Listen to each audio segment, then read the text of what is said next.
loss by the Warriors last week against rival Cary. But there has been no speed bumps in the road for the Seneca East Tigers as they've kind of passed the Mohawk Warriors on the side of the road there on the way to the N10 championship. But again, Mohawk Warrior coach Eric Daniels knows how to change the tire and get this team back on track. The Mohawk Warriors, they're going to want to play spoiler here on the road against the Seneca East Tigers. I think these two teams match up well, both up front and under center. You know, again, I prepared for a great 48 minutes of football, and that's what it's going to take between these two teams. They're going to play and go to war for 48 minutes here tonight. I have absolutely all the confidence in the world that that's what's going to happen here. We're going to see a battle here tonight between these two teams play out on the gridiron. Folks, once again, we're about 20 seconds away from kickoff. Make sure you tune in on Facebook. If you don't know, we're going to be streaming the game live on Facebook and on Boxcast. You can find the Boxcast link on our Facebook page. Find us WTTF Sports on Facebook.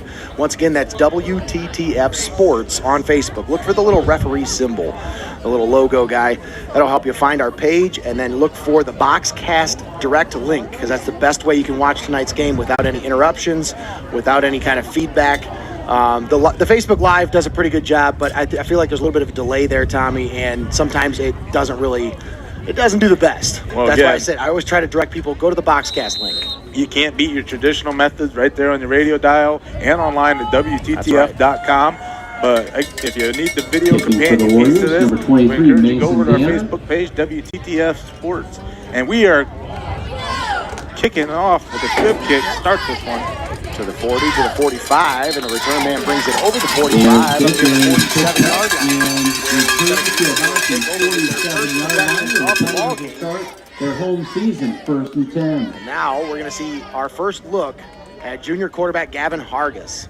Tommy, he's been pretty successful so far this year, and in one area he's been really successful is limiting his turnovers, and that's key for a first-year starter, is just limit your mistakes, start getting that confidence rolling. That's what he needs, and he's done a great job of this so far in the first 2 weeks. Shotgun formation, 2 receivers on each side of the field. Hargis takes the snap over the left side, and it's incomplete. Overthrows his intended receiver, Luke Bischoff, for number on the left 20, side. Bischoff goes Bring up a 2nd and 10. Second down and 10. And you got to believe with Coach Ed Phillips, especially with this young quarterback, that you're going to want, especially with that sizable front, you're going to want these hog mollies to definitely control the line of scrimmage and give your quarterback time to get that ball out and into the receiver's hands. Pistol set here. 3 receivers on the near side of the field for Gavin Hargis. Takes the low snap, fakes the handoff now, carries it himself, and he's going to be met by a wall of Mohawk Warriors and driven backwards. About a 1-yard loss on the play for Hargis. Like 3rd and long coming up for Seneca East. 3rd and 11 looks like. 11. And the Warriors definitely had a bunch of guys up front, and they come out in that nickel look. But, man, they got that pressure up front, able to find the ball carrier, and a sea of Warrior helmets on themselves in the backfield for a while. Hargis with a three receivers bunch to the left side of the line, rolls to his left, looking, fires. It's complete. He's got it out complete past midfield into Mohawk territory. Number 3, Cody Hybertshausen. And it's up to the 47-yard line, but short of the first down. We don't have a number 3 on our roster, but I believe Cody Hybertshausen was a receiver on that.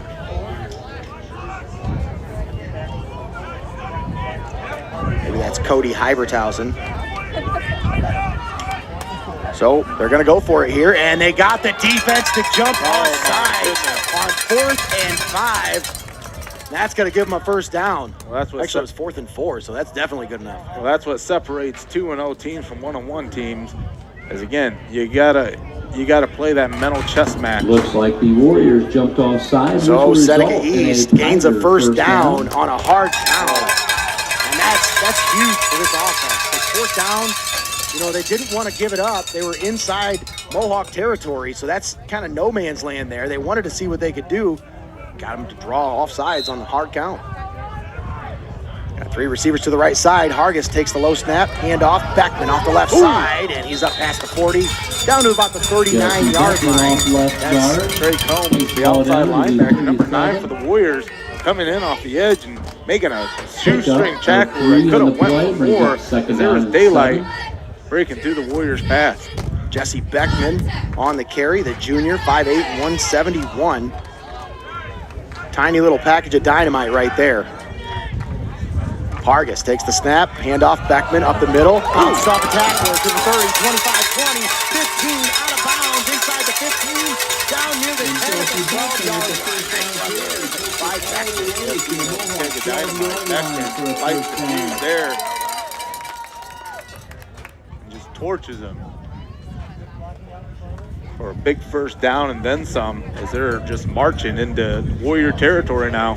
Ball marked at the 13-yard line. 1st and 10. Hargis in the shotgun, takes the low snap, gets it under, hands it off to Beckman up the middle. He's up to about the 10-yard line. A couple yards there. Jesse Beckman right up the middle. Gain of about 3. On that one, defense a little more spread out, and again, that's when you attack that middle if you're the Coach Phillips in that big Tiger offense. So the ball will be marked right about the 10-yard line, just past the 10. Pistol set now for the Tigers. They've got 3 wide receivers stacked to the right side of the line. 1 wide receiver on the left. Gavin Hargis checks the play at the line. Now he's got the snap. Handoff, Beckman off the left side, and he carries forward and carries some defenders with him inside the 10 down to around the 7-yard line. There's a hole there, Tommy, but play brings up it 3rd wasn't there for long. 4.5. And that clan of Warriors coming in there to make a stop. After they loaded 8 men in the box. Looking at a big third Fumble, ball on the ground, and Hargis able to come up with it. Covered by Hargis. Bring up 4th down. That is exactly what's going to happen. 4th down coming up here for the Seneca East offense. 4th down and Decision time for 12. Coach Phillips. Ball will be near the 15-yard line. Right at the 15. Coach Phillips historically, once he gets across that 50, Keeps his foot on the pedal. Don't see too much fun. So Gavin Hargis, 3 receivers on the right side, looking to pass, loads it up to the left side into the end zone. Corner of the end zone, incomplete. He had Luke Bischoff in the left corner of the end zone, but Bischoff unable to bring it in. Turnover on downs, back to the Warriors at the 15-yard line. And the Warriors fans from Sycamore, they can catch their breath now and make a big sigh of relief as, once again, Coach Phillips, once he gets on the other side of the 50, unrelenting in his pursuit. Hard to let her as a punter here at Seneca East. Yeah. That was a beautifully placed ball there by Hargis. He put it right in the bucket, right in the corner of the end zone, but Bischoff unable to come up with it.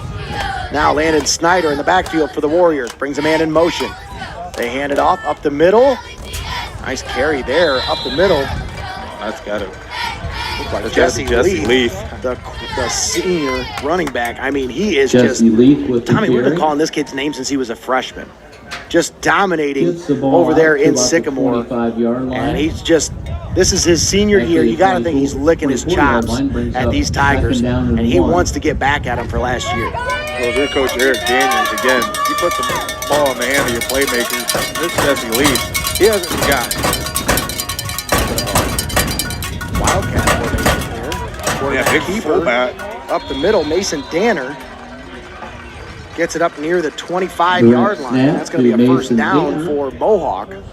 Results in a Mohawk first That's down. a really nice 1st and play 10. there by Mohawk as they fake it to Leaf, and Leaf turns into the lead blocker for Mason Danner.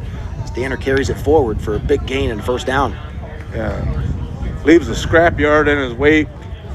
Does Danner. Ball placed right on the 35.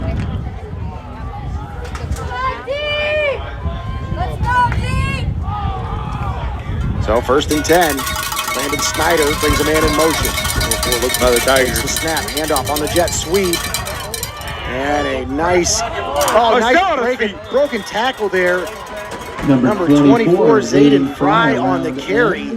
Nice little jet sweep action there as they brought the receiver in motion, handed it off to him. He took it off the right side and got a first down for the Warriors. Well, last season, this defense relied heavily off of the young Patrick Snook, number 72, and Coach Phillips took him off the edge, put him at middle linebacker to kind of control the tempo of this defense.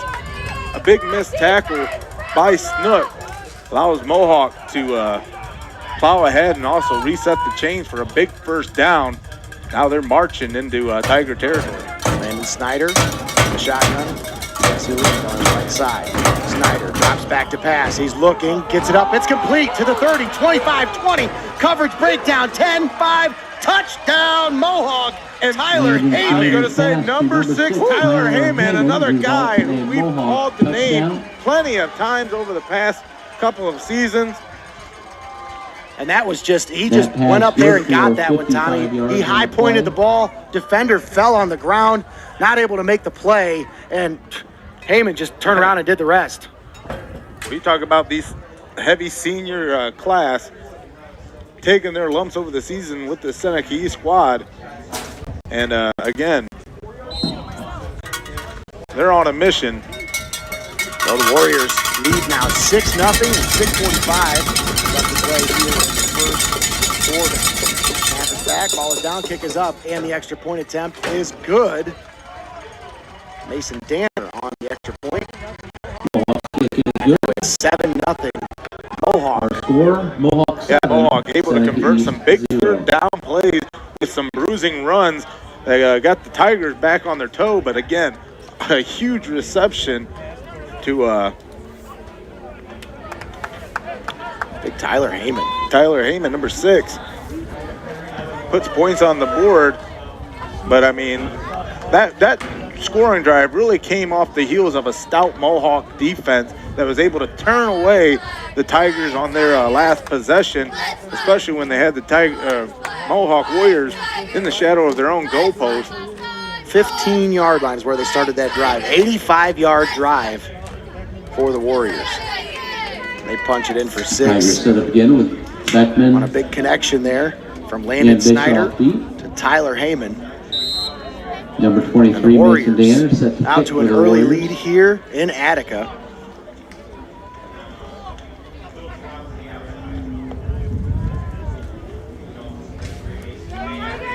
Danner takes the kick, sends it downfield, and it's going to go out of bounds. And this goes out of will be an bounds. illegal procedure. They'll mark it at the 35-yard line. That's where Seneca East will take over. Now, Tommy, they started the last drive take over, first and 10 at the 47-yard line. 35. And weren't able to do a whole lot with that one. Only able to get about 37 yards out of that drive before it stalled at the 15-yard line. This one, Tommy, I think you got to feel like they're going to come out and just keep more the same. Just keep attacking that defense. They had something going. It just seemed to kind of fizzle out there at the end. Just maybe go back to what was working there and maybe see if there's some more holes they can exploit in this defense. And that's exactly what Coach Phillips does. You know, he's definitely going to run it at you, but if he sees a mismatch, he'll definitely torch you with a big pass play. Argus is going to keep it himself, and the Nowhere defense to go. read that one right away. Argus Gobbled him up in the middle, backfield. Met by the Back interior at line of the the 31-yard line. Loss of I'll say forward about progress to the 1.5 in the 33. play, brings up second down and 12. Kyle Stillberger makes him still behind the line of scrimmage, as this one's going to go back for the Tigers, setting up a 2nd and 12 now. So Gavin Hargis, once again, pistol set. 3 receivers stacked on the near side of the field. 1 receiver on the far side. Hargis takes the snap, Warriors throws it up to blitz. the left side, and Mohawk is all over it right away. In on the Hargis' pass tackle, complete to number Cody 15. That's Hybershausen. Skylar Williams coming in to sky in and make the tackle.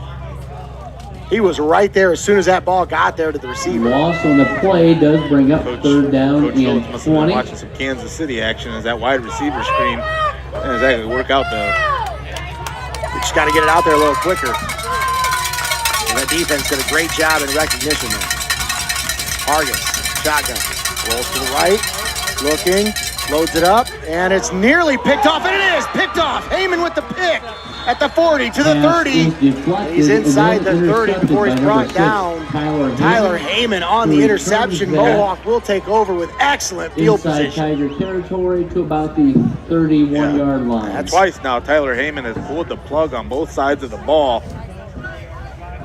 to deflate this Tiger morale, as now Warriors are going to take over on down inside Tiger territory, and another chance to add on to that quick lead.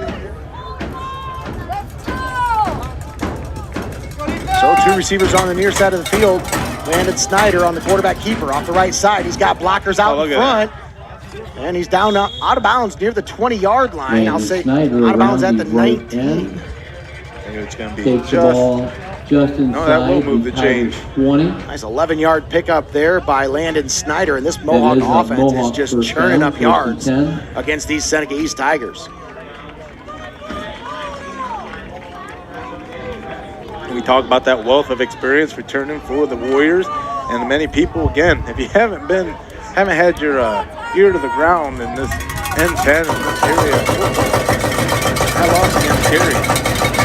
Leith on the Wildcat, direct snap. He's going to keep it up the middle, off right tackle, and he'll get about Jesse 5 Leith yards. with the carry. Near the 15-yard lines where they'll mark him Pick down. up of about Gain of 4 4. plays. Second and 6 coming up. 6. That loss against Carey last week, again, Carey, one of the only remaining teams that was left in that playoff hunt last season, definitely turned things around towards the second half of the season. That's just good coaching. Coach, is it Mershman? Jonathan Mershman, yep. He's done a tremendous job with that Carey program. Snyder takes the snap, handoff Leith, bounces it out to the left side, but the defense does a nice Jesse job. Leith brought down right at the line of scrimmage. 59.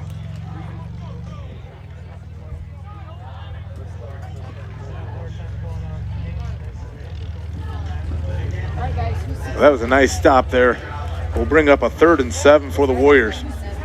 4:05 left to play here in the first quarter. 7-0 Mohawk leading Seneca East, and the Warriors driving. And that's been just about a fast and first stanza of football as I've ever seen. Warriors working left to right on the radio dial. And Snyder, 3rd and 7 in shotgun formation. Takes the snap, looking pass, looking, loads it up to the left side. He's got Leith, and he just overthrows his intended receiver. He had Jesse Leith open, but he led him just a little too far to the outside, and that's going to be a 4th down coming up for the Warriors. He can implement Leith. He's definitely a plug and play type of guy, but you take a running back expecting to make that kind of big route that fast. I mean, he definitely had a lead on his defender, not able to come up with it. Talking about it a little bit far off. And now here's a money down for the Tigers. Heard about could be fair play here. Snyder in the shotgun, loads it up, looking to the left. He's got it out to Heyman. It's complete for the 1st down. He's got it out near the 10-yard line. Tyler Heyman. Just inside the 10, down to the 7. Man, and that's a backbreaker. Once again, is Heyman Takes the ball proving to be a inside thorn 10 in the for side to first this down and goal thorn in for the paw of Warriors. this Tiger team. So the Warriors fresh set of downs off that 4th down conversion. Looking at a 1st and goal, ball at the 7-yard line. 3:15 left to play. Leith on the handoff left side, and he carries a pile forward near the goal line, but he'll be marked Leith down with just the carry, shy. picks up About a the couple. 2-yard line is where they'll mark him down. 2nd and goal coming up here for Mohawk. We're down to 3 minutes to play in the first quarter. 7-0 Warriors. We talked about that this every season is a 48-minute battle, and throughout the first 12 here, it's been exactly that. A slobber knocker delivering here in Attica between these two great N10 teams. Direct snap to the fullback up the middle. I I think he's in. And it is just short, just shy of the Snyder goal with line. the keeper brought down by the It'll be 3rd and goal inside coming up. line. Well, a chance Third for the down Warriors to and pour more 1. points on 3rd and goal. against this Tigers team, and if you're the Tigers backed up, this is the time. This is your chance to stop the bleeding here. Once again, And that is a touchdown. looks like Heyman on the handoff. Up the middle for the touchdown. Now Mason Danner on the carry. Up the middle, touchdown, Mason Mohawk. Danner with the 13-0 carry, now taking it to the end Warriors, zone. leading with 2:10 left to play in the first quarter. Yeah, the Warriors knew again they're gonna bring in Snook That makes to it Mohawk try to get up 13. right there to the line of scrimmage to stop anything from going forward. Nice trap block there by the Warriors. Find themselves in the end zone and a chance to go up 2 scores now. And Danner knocks through the extra point. And Mason Danner That'll make the also score with the 14-0. kick is good. Mohawk leading Mohawk Seneca 14, East. Seneca East 0. With 2:10 left to play here in the first quarter. And the Warriors, you got to feel, Tommy, they got to feel a little bit of frustration from last week, kind of letting it out this week on the Tigers. We'd like to recognize Again, some of tonight's these teams Seneca East cheerleaders. We have Maddie Haver, have scrimmages to get themselves prepared. Carly Happa, We're in week 3 now. Victoria Marvin, And this Mohawk Bryn Warrior team coming Grossweiler, into tonight, you know, on paper, a lot Carly of teams Cottingham, looked at them as the underdog. Heidi Man, they're Bivens, really rolling. Kimberly throughout this one. James, Lauren Green, Lily Jensen, and Abby That's part of Vera. the, again, Coach Eric Thanks for Daniels, cheering on the Tigers. his Warriors team, this team, even after a loss, he's the type of coach that can definitely pick up the morale, definitely get you fired up, and get ready to Go offense! Turn it up! Let's go! get after it for you.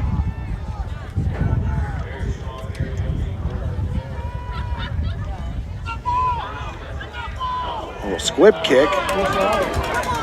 Fielded at the 10, to the 20, to the 30.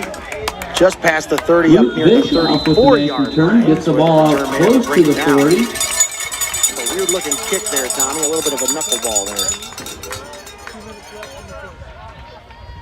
Well, on 2 drives, 2 consecutive drives, the Seneca East Tigers offense has turned the ball over. They really need to get something moving on this drive, as with 2 minutes remaining here in the first quarter, Nate, you definitely got to get yourself on the board. Hargis in the shotgun, pistol set, takes the snap, hand off Beckman up the middle, off the left side, and just past the 35 up to about the 36-yard line. Jesse Beckman on the carry. Beckman with the carry, picks up 2, second down and 8. These plays for the Tigers, they're just taking a little bit too long to develop, as, again, a play that you think would go for big yardage there kind of took a little bit too long to get going, and it's only good for 1 or 2 yards. Hargis back to pass, loads it up to the left, and it is incomplete as he was Hargis' looking pass for Brock Ferris. Out of the left reach of side. number 8, Brock Ferris, falls in, complete out of bounds. That's third down and another 8. quick 3rd and long situation on a drive for the Tigers. And Hargis really hasn't looked very confident when he's had to throw outside the numbers, Tommy.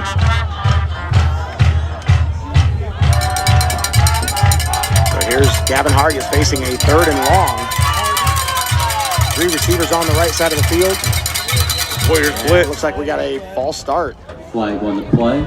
That's indeed the call. False start going against the Tigers. And it's going to bring up a 3rd and 13 coming up now for Seneca East. They'll mark the ball at the 31-yard line. And definitely not the ideal way you want to be going when you were facing a 3rd and 8. Now you've got That all of moves them the more ball back yards to to the make up. 31, where Seneca East, the Tigers have 3rd down. About game percentages. Anytime you commit a foul or a penalty, it lowers your chances by 7% of scoring on that drive.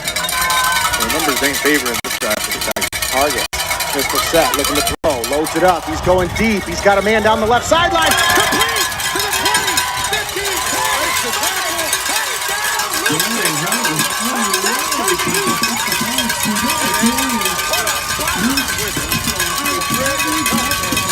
a bomb like that will throw all the stats out the window. Wow. 71 yards pass play. That was unreal. And that goes for 69 over 65 yards. 69-yard touchdown pass. Was that Hargis put that one right on the money. Luke Bischoff on the 69-yard touchdown reception. And now Brandon Hines on to attempt the extra point.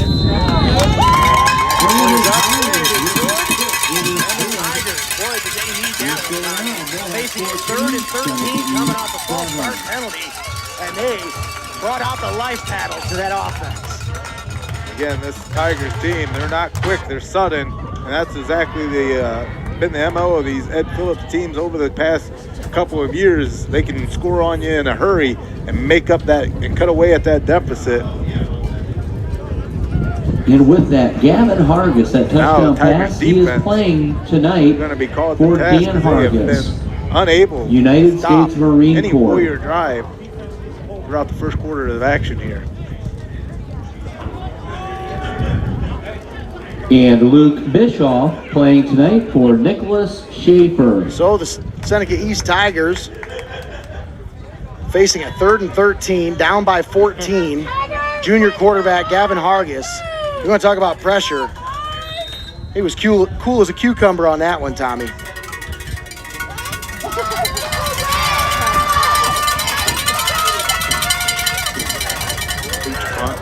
They tried to get that one to go out of bounds.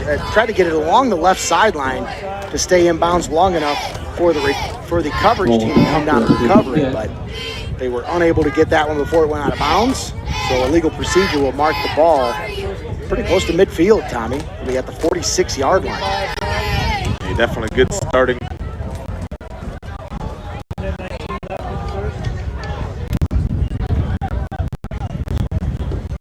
And that ball goes out Yeah, of that's bounds, about and that at Mohawk the takes 45. over at their own 46. The Warriors. 1st and 10. After scoring on 2 consecutive drives, another chance to extend that lead. Landon Snyder in the shotgun formation. 2 receivers on each side of the field. Mason Danner back there with him. Snyder takes the snap. Danner on the lead block. Snyder trying to weave his way through traffic. Not a whole lot doing there. Maybe a couple yards up near the midfield marker. They'll mark him down at 40. Short gain by the Tigers, bring up 3rd and 7. Yeah, Dylan Young, the outside linebacker, sticking his nose in there and snipping that one out from the jump. Under a minute to play here in the first quarter. 14-7. Mohawk leading Seneca East. Score update from around the area. Gibsonburg leading Calvert 7-0 in the second quarter. Snyder in the shotgun. Down at 7 coming up. Sideline for the play. Makes the adjustment. Down to 34 seconds. Snap. Has pressure. Has to step up. Now looks. Now he's going to keep it. Rolls out of bounds, and he's just past midfield, out of bounds, inside Tiger territory. About the 48-yard line. That'll bring up a 3rd and 4. And that was the right call by Landon Take Snyder. Snyder out of bounds. The linebacker stayed at home, waited for him to make a move, and after he got flushed out of the pocket, still saw nobody open. Linebackers move up. There's a chance to make it outside, try to get those additional yards. But still, 3rd and 4. That hurt. Beats the heck out of the 1 second. Landon Snyder in the shotgun once again. 2 back, 1 back in the backfield, 2 receivers on each side of the field. Takes the handoff. Snyder looking over the middle, and it is incomplete. He was looking for Jesse Lee right around the 30-yard line, but Lee once again unable to come up with that one, and that will bring up a 4th down. And Landon Snyder again. Just got to get that ball under control just a little bit more. Sends it sailing over his intended target's head. So 4th down coming up. Looks like the punt unit on the field maybe. Maybe, yeah. Jesse Leith is the punter, but a lot of times it's not always a punt. Takes the snap, and he does get the punt away, and it's a deep punt. This one's going out of bounds. I don't know whether to spot that one, but I'd say spot that. Out of bounds, it will be 15. Yep, that's where they're going to put it out. That was a Nice punt there by Jesse Leith. Looks like it Thought it had the distance to stay in. Yeah. To be a touchback. Actually, No. 25. Angled that one towards the sideline. Tigers Nice take little over coffin 1st and corner 10. right there. Actually, they're going to mark it at the 18 is where they'll put it. So still, inside the 20. That's better than going for a touchback. I just want to thank you once again joining us here live from Tiger Stadium over here in Attica. 19. Enjoying our radio broadcast. Again, there's a companion piece over on Facebook Live and on podcast. Forgive us if that stream may not be up to standard as usual, but we are in the middle of a quarantine. Handoff, Jesse Beckman up the middle, and not a whole lot doing there. Yeah, the cell phone signal out here is Back not in the that by best, the line. but we're making do Looks with like what no we got. gain, brings That's up the end second of the down and first 10. quarter. Mohawk leading Seneca East 14 And to that does 7. it We're going to for step the aside, first take a quarter timeout. play. We'll be back Mohawk after this. You're 14, listening to high school Seneca football East right 7. here on WTTF, AM 1600 and FM 93.3.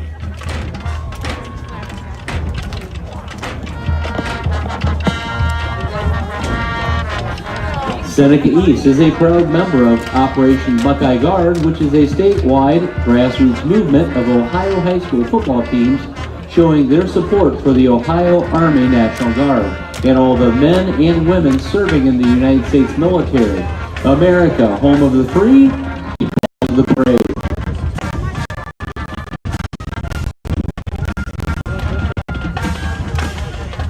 And tonight we have Will Bischoff playing for Nicholas Schaefer, Blake Martin playing for Albert Martin, Navy, Mason Foose playing for Scott Carr, Austin Perry playing for Brad Both those teams put it all on the field there for that first quarter. and Cohen David Duke, Pretty David excited Duck to see what playing for happens here Al Spoor, as we United get started States here in the Army. second quarter.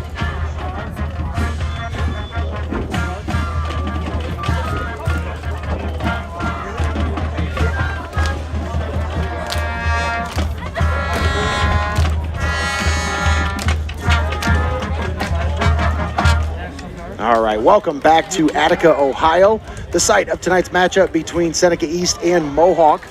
Warriors 14, Seneca East 7 as we start the second quarter. And the Tigers down 14-0 at one point really kind of put the paddles to the offense into this game with that long 69-yard touchdown pass from Gavin Hargis to Luke Bischoff. Now they've got it 2nd and 11 at the 20-yard line. Hargis brings a man in motion. They hand it off to the motion man. Jet sweep off the right side. They bring him down in the backfield.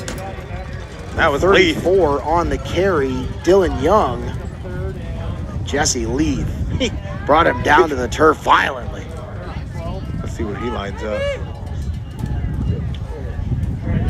Yeah, I was going to say, I believe he was the weak side on that play. It chased it down from the back.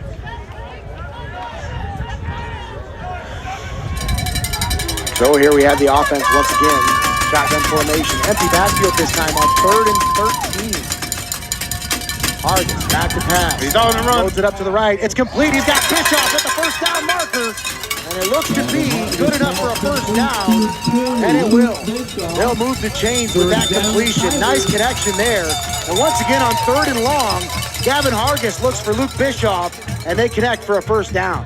Hargis finds a nice soft spot in that zone coverage, able to get the ball out as Bischoff comes across the middle, able to turn it upfield, give the Tigers a fresh set of downs.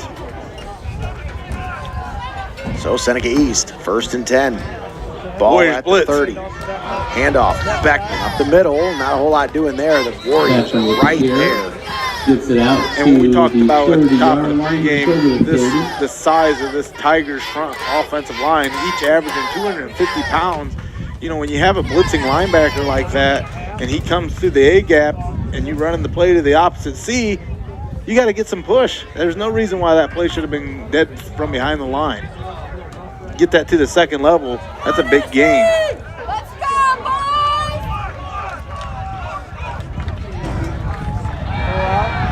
And Hargis loads it up over the left.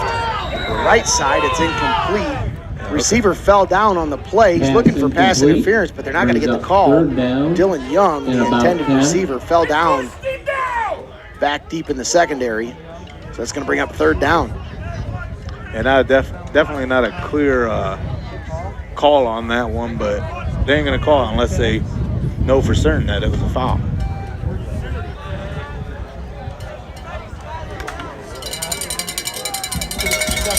$10-14 left to play here in the first half. Seneca East trailing by 7. 14-7, Mohawk. Hargis, back to pass. Has pressure. He's got to roll to his left, and it is incomplete. Pass bring up intended fourth for number down. 34, Dylan Young. Hargis. Calls incomplete, brings up Pressure fourth in his down. face right away. Had to make a quick decision.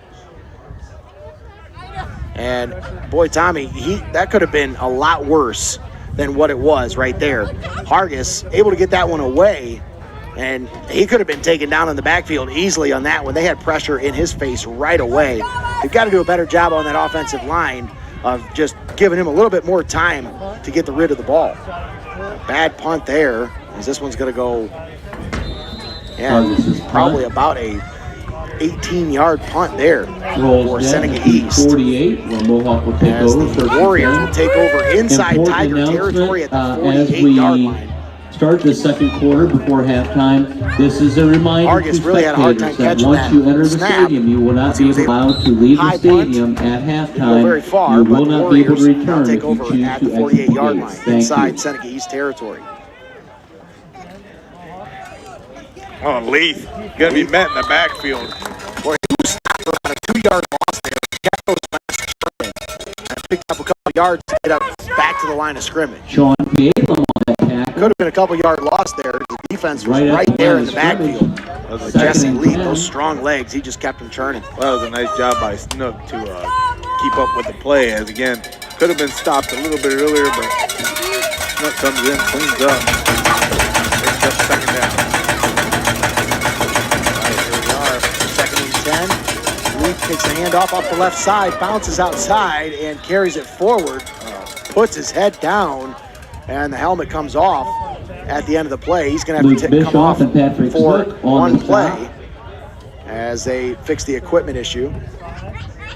Take Now lead third down. and 5 coming up here, and the Warriors After a going to have to face pickup this of third and about 5 without their senior tailback. 6. Second down and about 5.5 for the Warriors. Ball marked at the 43-yard line.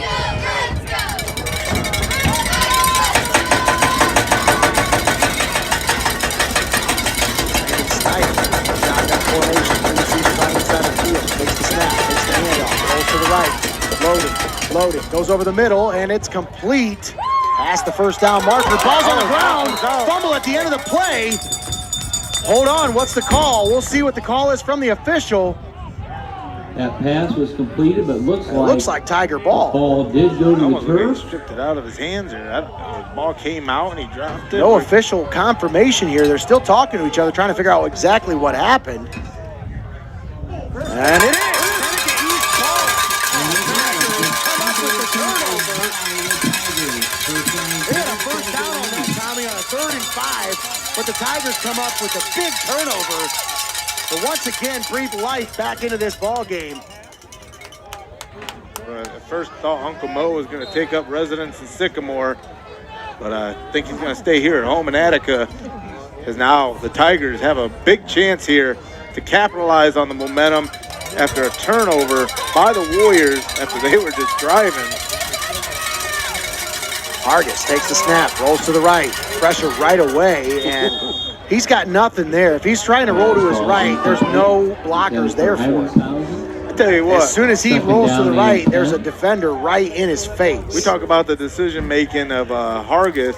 He made a tremendous decision there, as he didn't have time to react. That was a football move, Yeah. throwing it away as the defender just, Mason Danner.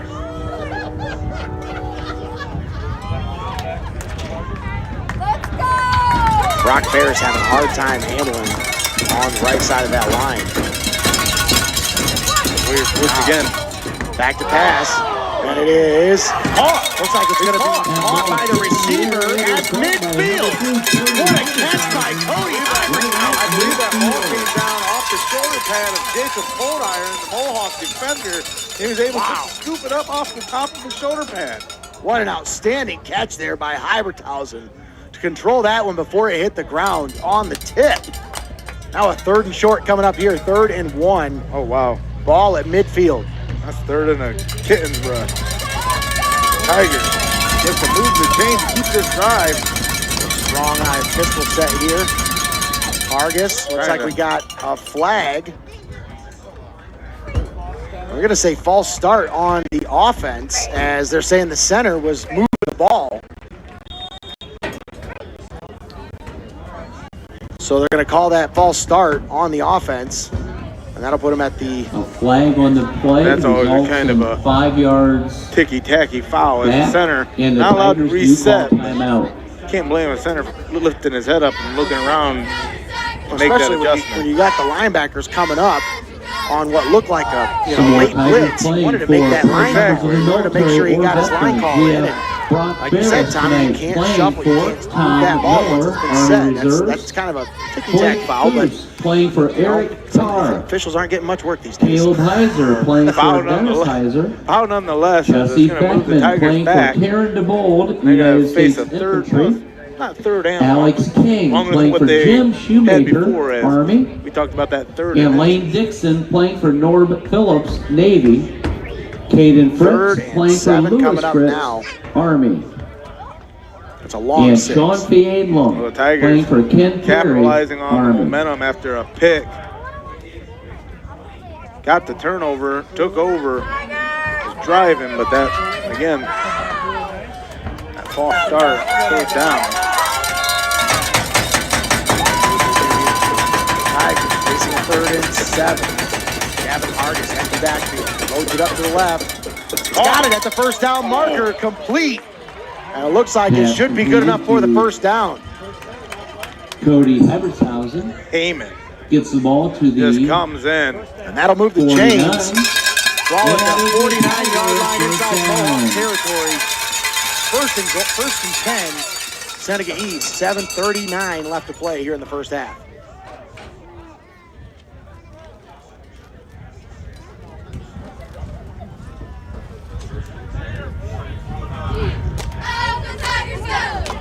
Gavin Hargis looks to the sideline for the play. He's got it.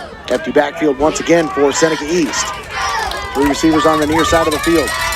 Hargis takes the snap. They load up the blitz. Hargis gets it away. It's complete to the 30, 25, cuts back 20, 15, and cut down just short of the 10-yard line.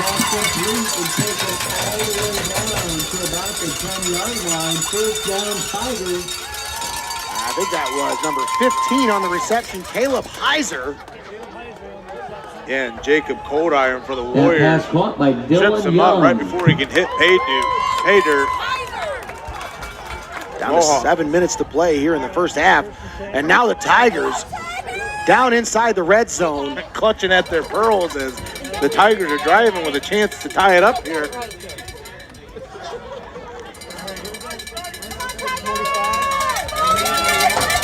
of a strong eye pistol set here now. Hargis takes the snap. Beckman off the left side. Not a whole lot doing there. Big number 65 on the tackle, Caleb Leith. Jesse Beckman with the carry. Take the hold, Tigers, let's go! Second down Taken down and 11 just coming up. Before the 1-yard line loss on the scrimmage, play. second down Beckman and 11. effective on his first carry, the first couple carries, but really the Mohawk defense since then have just shut him down so far here in this one. Hasn't had a whole lot of success on the ground game. Timeout. The Tigers trying to find a way to keep that, Tonight we have because they got to Dylan keep the Young defense off playing for balance. Jim You can't just keep Shoemaker. passing the ball the whole game. Logan Martin They'll pin playing their for ears back, come Ronald after the Martin, quarterback. So you United got to give States Army. them different looks. Jack Bales That run playing game for has to Jack work. It's got to Bales' give you at least a father, couple United yards every States time you hand it Marine off to make the Colton defense Short respect playing you. for Milton And Daniel. that's why you're going to see this offense Will continue Beard to try to playing run the for ball even when Lonnie they're Beard, down, United because they States have to Marine give that Corps. look to the defense so that they respect Nick the run. Daniel playing for Playbook Jack well. Coach Snag. Ed Phillips runs deep, Brandon Hines but, playing with for that, Roger Hines, he's one of National those tales Guard. of your fed. It's always based off the run game, and thus far that run game really hasn't been And there again, a reminder to much tonight. spectators that now that you are inside Now the stadium, calls a you will timeout not be able to here. return if you do choose to Kind of exit change the up the game game at plan halftime. as Again, you're please right, do Nate, not after exit at consecutive passing halftime. plays, You will not you be don't able want to to go to that well return. too often because it dials up pressure on your quarterback. And then there's 3 things that can happen, and 2 of them are bad. That's right. Gavin Hargis in the shotgun, pistol set, takes the snap, handoff up the middle, and the fullback carries it into the end zone for the touchdown. Big number 72, Patrick Rumbling, stumbling all the way into the end zone from 12 yards out. And pending the extra point, we're almost tied up here in Attica. Yeah, Snook definitely didn't sneak it. He just tumbled his way forward, lowered the boom, and got in there for a big Tiger touchdown. And now the chance to get the Tigers to tie this one up with 6:07 remaining here in the first 24 minutes of football, live from Attica, Ohio. Number 55, Brandon Hines on for the extra point. Ball is up, and the extra point attempt is good. And that makes your score all tied up at 14 here in Attica. The Warriors starting out with a 14-0 lead, but now the Tigers have come back to take a tie and take control and take that momentum back from the Warriors. Tommy, it looked like all was lost there for a second. They were down 14-0, 3rd and 13, all the way back at the 31-yard line. And now here we are, all tied up at 14, 6 minutes left here in the first half.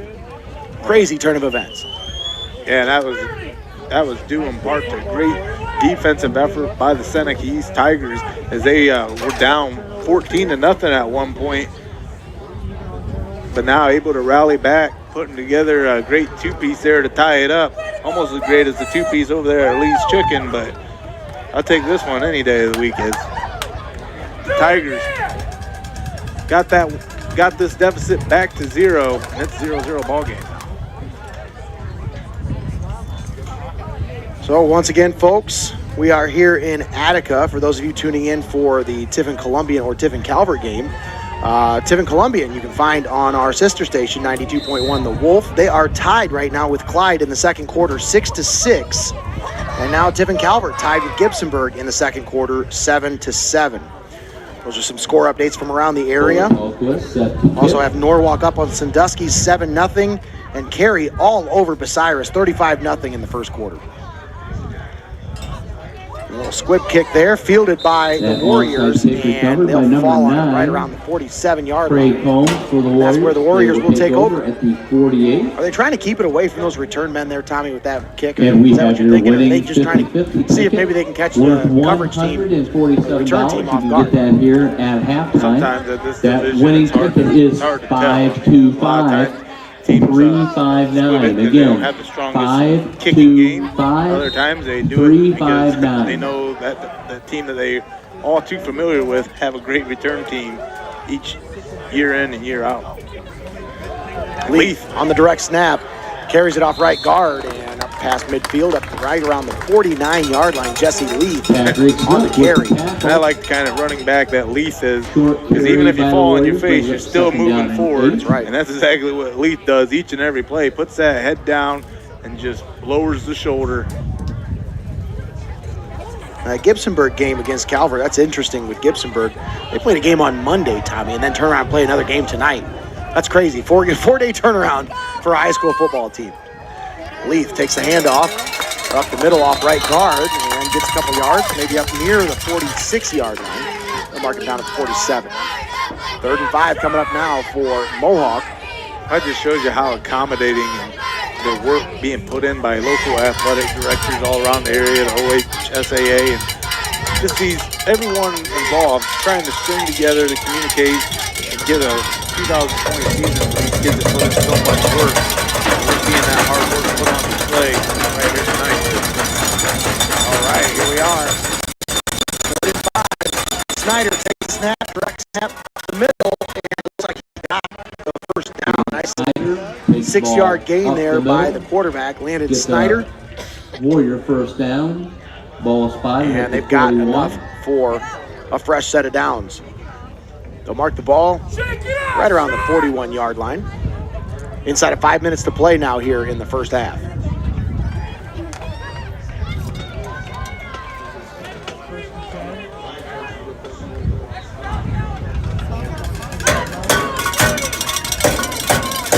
Snyder takes the snap, hand off the right side, Jesse Leaf. And he's got a couple yards, maybe about Jesse 4 or Leaf 5. Gets the ball to the 35-yard Up near the 36-yard line is where they'll mark it down. 2nd and 5 coming up.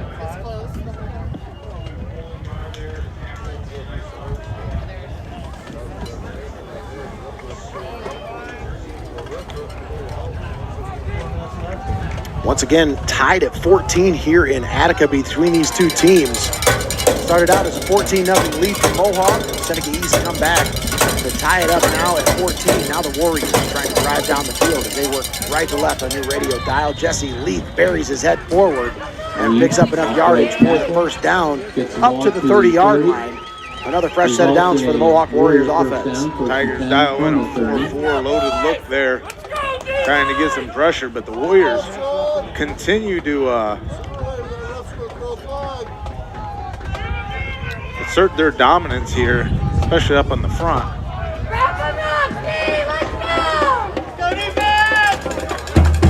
Ball marked at the 30-yard line. One back in the backfield. A little bit of a direct snap look here. Mason Danner takes the snap off the left side, stiff arm, up to the 20, 15, 10, 5, into the end zone, touchdown Mohawk. Mason Danner, another touchdown run for the Warriors. With that run around left end. Just like that. Warrior touchdown. The Warriors back in the driver's seat.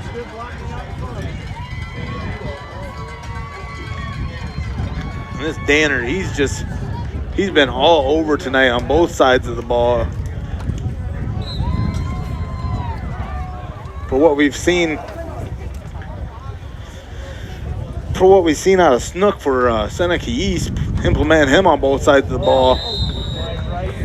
And Danner, no good on the extra point. Right, no good. Mohawk 20, Seneca East 14. 20-14 is your score.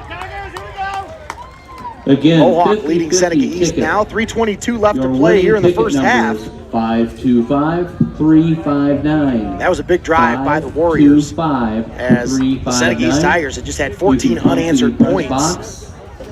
Warriors needed something there. They needed some kind of momentum to shift that momentum back to their Now that you are sideline. inside the That's gates, exactly you are not allowed the kind of to drive they needed to leave put together during all the time. halftime. Well, You will absolutely, not you be gotta able to get your return offense if out you there. You exit gotta the get them in gates. the rhythm, as you were able to score touchdowns off of points off turnovers, as we always talk about. But on that drive And that there for winning the Warriors, 50-50 ticket being able is to worth just go out there, $147. exert your dominance, and show that you can run the ball as well. I mean, that's just classic. That's just vintage Daniels there. Another score from around the area. One of the teams I've got my eye on this year. Really impressed with the job that the coach and the coaching staff have been doing over there. Lakota up 32-0 on Fremont St. Joe right now. Wow. And the Raiders have just been dominating since the start of this season. Mike Lento and his staff just doing an outstanding job. Returner at the 20, 25 to the 30.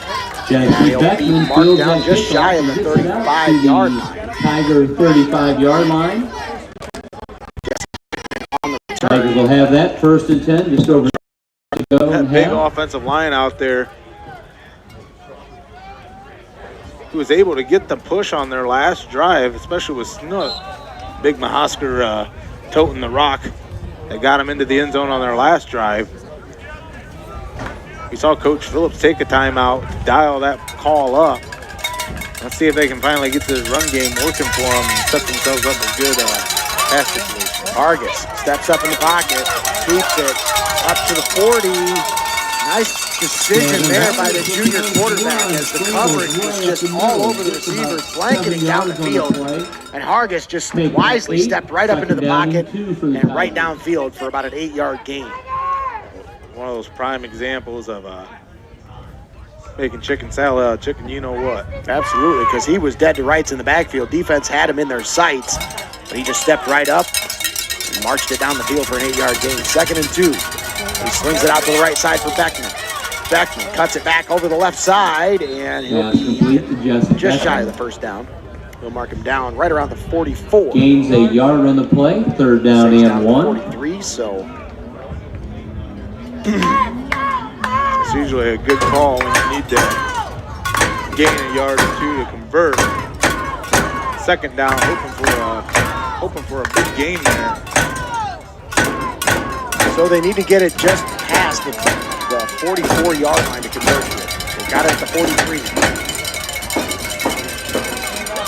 And off the left side, and it looks like Beckman has it. I think they'll give him a good spot there. That's a hometown spot right there. First down and it does. First down and 10. Beckman. And that will change. give the Tigers a fresh set it down. 1:55 left to play here in the first half. 20 to 14. Mohawk leading Seneca East. It was at one point 14 to nothing.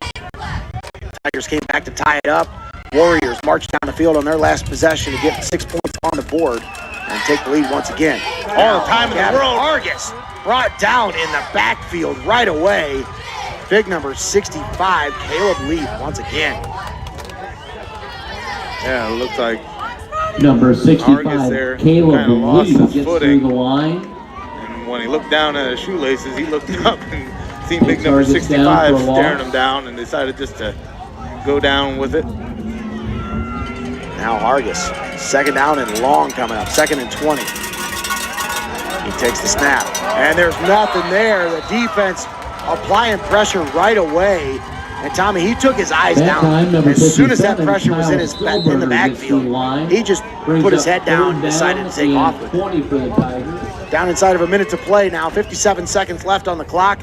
The Tigers facing a 3rd and 22, take a timeout. We'll keep it right here. Once again, 57 seconds left here in the first half. Mohawk 20, Seneca East 14.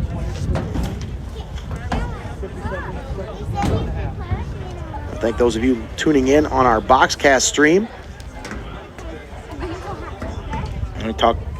We talked about this Seneca East team, the loss of they've suffered the graduation and having to reload. You know, again, we always talk about this team being one of those teams that they don't rebuild; they like to just reload. Before halftime, winning 50-50 number 525-359 for departure last season, bringing them to 2 straight playoff appearances. Gavin Hargis, again, he's come out here and he's really proven that this is a guy you can trust with the ball. He's led you to 2 victories now. But against Mohawk, I mean, this is where heroes are made. Where you can go, where you can take a team, especially right here at home, against a battle-tested Mohawk Warrior team, out for revenge, looking to play spoiler on the road. This is your chance to shine. And Hargis, you just got to strap up and go to work, as they're not going to send this defense away from you. They're going to just keep counting each and every play. 30-22. Gavin Hargis. Pistol set now for the Tigers. Back on the fake. Hargis loads it up left side, and that is incomplete. Yeah, Hargis just put a little too much under that one.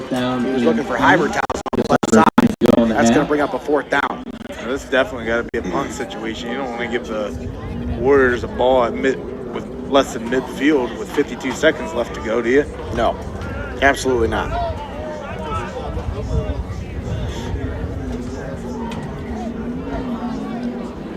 Fourth down, 22 coming up here.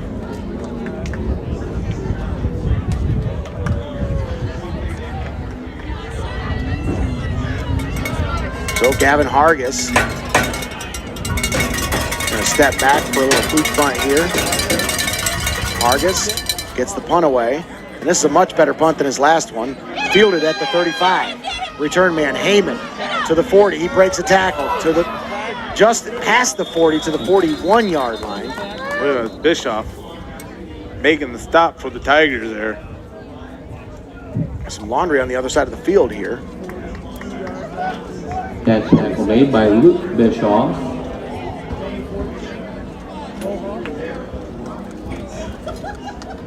Depending on who this one's on, that definitely changes the complexion. Flag on the play. A minute here in the first half to the Mohawk 27-yard line. Looks like they're backing up. So a holding call on the return. That tends to happen when you see the return man start to break a lot of tackles. He starts to cut it across field. It's kind of hard to hold your block for that long without holding on to it. Now Snyder loads it up the right side. He's got it out to Leaf. It's complete. We got some more laundry on the field, back around the 25-yard line. Flag on the play. That pass is completed to Jesse Leaf. Holding against the offense is going to be the call.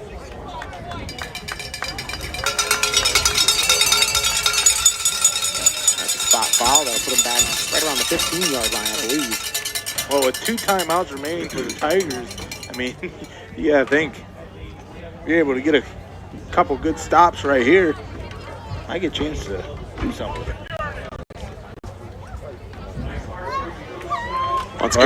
Already moved him back almost 20-something yards just without only burning a second of play clock. Ball at the 15-yard line. Snyder takes the snap. Handoff off the left side. That's Lee. He breaks the tackle. He's got the open room. And he plows his head forward and past the 25, up near the 27-yard line. He's got it past the original line of scrimmage. They'll mark him down right around the 29. Hey, man, he's definitely a kid that can flip the game plan right on its ear. And it looks like that'll be the last play of the first half. Now we're going to go to the locker room with the Warriors leading Seneca East by a score of 20-14. Step aside, take a timeout. We'll be back with the halftime show live from Attica, Ohio. Once again, you're listening to high school football right here on your Seneca County Sports Connection, AM 1600 and FM 93.3.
Good evening, ladies and gentlemen.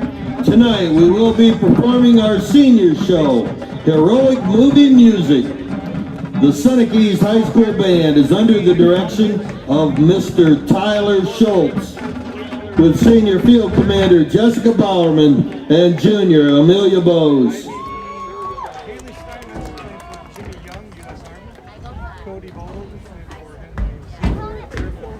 We now introduce the Seneca East Marching Band.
movie debuted back in 1981 and features the archaeologist Indiana Jones.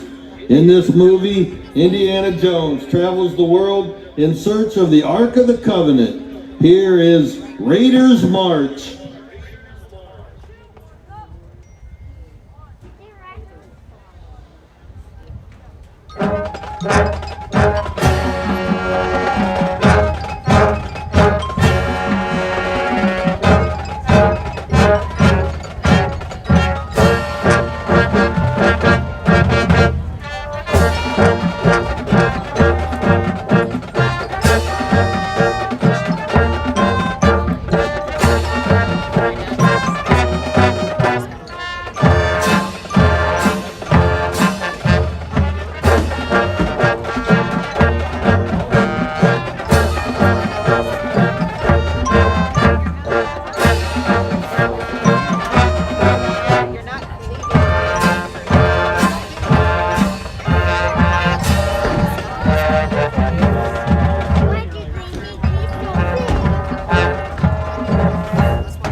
We close our show with a movie based on Marvel Comics. This movie premiered in 2012 and has grossed over $1.5 billion worldwide. Avengers Assemble!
Thank you for your enthusiastic support for all the musicians tonight. Go Tigers!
"19 years ago on this day, September 11, 2001, our country was forever changed. As the enemy brought the attack to our home soil, it stirred a sense of patriotism in our American blood like we have not experienced in our lifetime. As we reflect, let us take a moment to remember and pay tribute to all those that were so greatly impacted that day and to the others who lost their lives as the planes crashed and the Twin Towers collapsed. In response to the attack, people united together, selflessly giving up their time, skills, and expertise. Many gave their lives in the rebuilding of America and to fight the war on terror. Tonight we send a special thank you to our first responders. In compliance with the COVID-19 guidelines and regulations, we have dramatically adjusted our lives as we know them. That also includes our military appreciation game for this year. Seneca East would like tonight to honor all of our servicemen and women, past, present, and future. And if you have served in the work or are working in our military, would you please stand? And we thank you for giving your service to this great country, the United States of America. All hope was lost. Third For all and the 13 members not after a with us false start tonight, penalty who all the way have so back at their own faithfully dedicated their 31-yard service to our line. country, Gavin and for Harkins those who just launches one down the left selflessly paid sideline the ultimate for Luke price, Bischoff. we have And reserved an it's a honorary different seat game. in the It's a home completely stands for different you. ball game We now. thank you and are And deeply now we're grateful here for at your halftime. sacrifices that Now you the made Warriors, and the dedication Tigers came back and preserving tied our it at freedom. 14. May Warriors were God able to bless get you a and the score on the United board States of before America. halftime, and that really has the momentum on their sideline as we And come out of the locker room also here, Tommy. tonight we have I don't know if Don you're- Hemmer playing for Dennis obviously, Hoover, Army. You're seeing the same game I'm Grayson seeing here, Chapman but it just playing feels for like Justin this Smith, momentum keeps switching United from States both Army. sides, back and forth. It's one of I those miss that. classic That's games my where it feels boy. like it's just going to come down Trey to that last Culver possession. playing for Whoever's got Jim that ball Bell, last Air Force. is probably going to end up Alex Ball with the playing win for here John tonight. Ball, United States Again, Army. we talk about And welcome back coming home, into John. this game, everything that was Evan on the Lynch line, the playing for storied Mike rivalry, Schott, the stories Marines. within the 2020 Joe season of Shane itself playing for Jeff with this Briggs, Mohawk team Marines. starting the season off strong Caden with Neff up end playing the for upper Skip Sandusky Beamer, Ram. Then in week Marines. 2, Noah falling at the hands Castle of a playing for very Eric tough Miller, Cary U.S. Blue Coast Devil Guard. team. And then on Evan paper, Fitch you look playing at for this Wayne Seneca East Rose, team, United States rolling Army. 2-0 A veteran on the from season 1967 after and losing a ton to 1970. graduation. A lot of people Cole thought Telquist that this playing Mohawk for squad Jerry coming Reed, into United States this Army. season were Aiden the odds-on Palmer favorite playing here for in the Jerry N10 Manning, due United to the States fact that they Army, were veteran of the bringing back Korean a War. wealth of experience. Gavin But Kirian man, playing for Diana this one has been Hybershausen, back Air and Force. forth. It's been Colin tooth and Airman nail playing for carpenter, Jeremy Dennis, Albert, however you United want to States put it. Army, serving And from he hit the 2007 nail on the to head. They all 2013. tonight Trey looking to play Stokes playing for spoiler on the Howard road. Fraser, Everything United improved. States Army, Got off to a hot veteran of start World War II when and Landon Korean Snyder War. hit Kevin Tyler Hayes Barrier for a playing for 55-yard Mike touchdown. Put the Warriors up Army. 7-0. And then on the next Corbin possession Beamer for the playing Seneca for East Wade Tigers, Beamer, an Army interception Reserve, by Tyler Heyman 1963 to allows 1966. Mason Danner to bulldoze Haley ahead and put the Steinmetz playing Warriors for up Jimmy Young, 14-0. U.S. Army. But Seneca Cody East Bulldozer, able to Henry Ziegler, cut the Air deficit. Force. 69-yard Cody touchdown from Gavin Hybershausen playing for Diana Hargis. Hybershausen, Big Air third Force. and long And Wayne situation Dixon playing to for Luke Josh Bischoff Allen, put the United Tigers States on the Air board. Force. And again, thank But you then for on all that of you next currently drive serving by the or who Tigers, have served our little country. trickery dickery We dock thank you as for they your send great that big service in the offensive United lineman, States of Patrick America. Snook, into open space and on the goal line to bowl ahead for a big Tiger touchdown, tying it up 14-14. But in the closing minutes of that first half, Nate, that Mason Danner run, 30-yard touchdown, put the Warriors up 20-14, and there's going to be a tough 24 minutes ahead for whatever team wants to come away with the victory here tonight. And, you know, Tommy, we've got fans from And just a few both sides reminders for listening the into the conclusion of broadcast, tonight's contest. watching the broadcast on our Fans must Boxcast refrain from stream. approaching the playing And area. I got to tell All you, spectators this, like must I said immediately earlier, exit Tommy, the facility. it just feels like Teams one of will those gather classic their rivalry games. We've been here. belongings I mean, and Tommy, exit you the and I were building here and or leave years the ago for facility that to get on the classic bus. with Buckeye Our Central, goal is Grant to limit Lloyd, both student the and 3 overtime spectator matchup time, here, and and we just at Seneca watching that East and game and how it played Our out. centers from the Just has an N10 eerie do kind of feel to it appreciate here, all Tommy. your I'm cooperation hoping this we don't have evening. another 3 overtime game here, but this feels like one of those real classic close rivalry games that might come down to the last minute, and I'm excited to see how this one folds out. Well, again, we talk about the 6-game regular season. You got to go in there and give every team And about your best halftime, shot the because you're not going to be Winford allowed game was afforded Winford that 20, option to get into Colonel midseason Crawford form. 6. It's do or die as you go through the first 6 weeks of the season, and with both teams now sitting in the midpoint of the regular season, you know, this is where you become battle tested. You get that litmus test to see where you stand in the lay of the land as you get ready to roll into the playoffs with that golden ticket that guarantees your spot in the 2020 playoffs. And from there, you kind of control destiny and hold it in your own hand. It's no different here tonight in this N10 matchup between these two rival schools, the Mohawk And Warriors also and the some halftime Seneca East scores. We Tigers. have Upper We're about Sandusky 20 13, seconds away from Buckeye the start of the Central second 12. half. The Warriors will kick off. I'm sorry, they will receive the kickoff here in the second Perry half. 56, Seneca East Bucyrus will 0. be on defense. And again, Winford 20, Once again, thanks Colonel for Crawford tuning in 6, for the and that is now halftime show. We've halftime. got some score updates from around the area. Calvert and Gibsonburg tied at 14. That's in the third quarter. Clyde leading Columbia 13-6. That's in the second quarter. Perkins leading Bellevue 14-8. That's in the second quarter. Let's see here. Norwalk over Sandusky right now, still 7-0 in the third quarter. Cary is just pouring it all over Bucyrus, 56-0. That's at halftime. Wow. And then, let's see here. We've got Port Clinton leading Vermilion 28-6. Little squib kick here. Fielded. Actually, I won't even squib it. They let it hit the ground. It was just a short line drive kick. Right into the hands of over Trey at the Combs. 44-yard Down line. the ball. Set up the Warriors with great field position to start this second half of action live from Attica, Ohio. Thanks again for joining us here from Tiger Stadium. Tommy, every time Seneca East has had to kick off, Mohawk takes over right around this 45-yard line, so they don't really have a whole lot to go. They don't have very far to go to get into the end zone. I mean, when you have these close contested matchups, you know, field position's everything, and that usually becomes the underlying factor. all right. Landon Snyder. Up the middle. Quarterback keeper. Friday Night Taken Lights down by finally fall 32, Sean Fiego. down here at Tiger Stadium. And also number 34, Dylan Young. 3-yard pickup Stopping there the play. Snyder. For a short gain of 2, brings up Second down and 7 coming up. Tigers, get in there! Come on, boys! Snyder in the shotgun formation. Mason Tanner on his right hip. Snyder keeps it. Tanner is that lead blocker, and Snyder just buries his head Snyder again forward up the and middle. picks up the first down, Top down to the players also 45-yard down. line.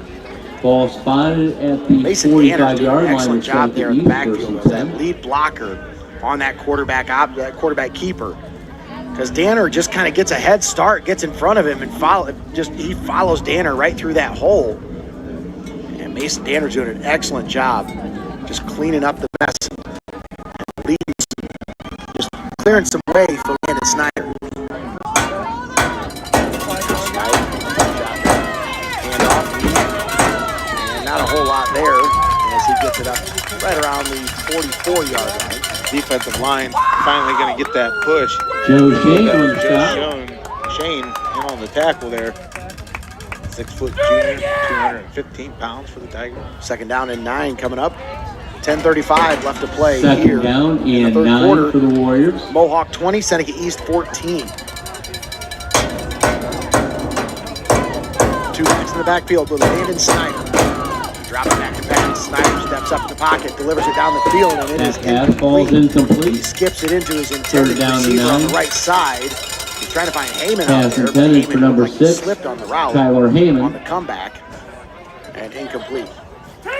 Yeah, again, little extracurricular activity going on downfield. Couldn't get a beat on the ball. Brings up a 3rd and long now for the Warriors. 3rd down and 9, all at the 44-yard line.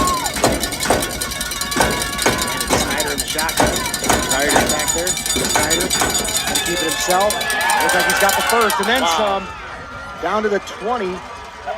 He's down near the 20-yard line, near the, I'd say, pretty close to the 20. That's a great run there by Landon Snyder. Scrambles for a What Mohawk first grit down. and determination by this Warriors offense, facing a 3rd and 9 to brave it and tuck it and run. Wow. As you advance the ball past midfield, the Tigers, again, I thought they were going to pin their ears back and go Tripped looking up for dinner. by But they Bischoff. leave the linebackers just kind of sitting at home. I'm surprised with the linebackers staying, how he was able to get to the second level and burn him for big yards. But nonetheless, Looks like we got, yes, offsides against the defense. Flag on the Hard play. count draws the defense offsides. And so that That'll be will a give 5-yard the Warriors penalty. another 5 yards. First and 5 coming up. First down and 5 for Mohawk. Up with the ball at the 15-yard line. again, after that score to end the first half of action, Coach Daniels and his squad, the Warriors, they definitely like the way they're starting off this second half of action, as they can definitely swing the momentum in their favor. Snyder fakes to the left, now runs to the right. He's got some open room. He's got the first down and then some. Inside Snyder the with 10, the down keeper. around the 5-yard Picks line. up a first down. They'll mark him down right about the 7. Come on, boys, get back! 9:20 left to play here in the third. First and goal for the Warriors. Let's go!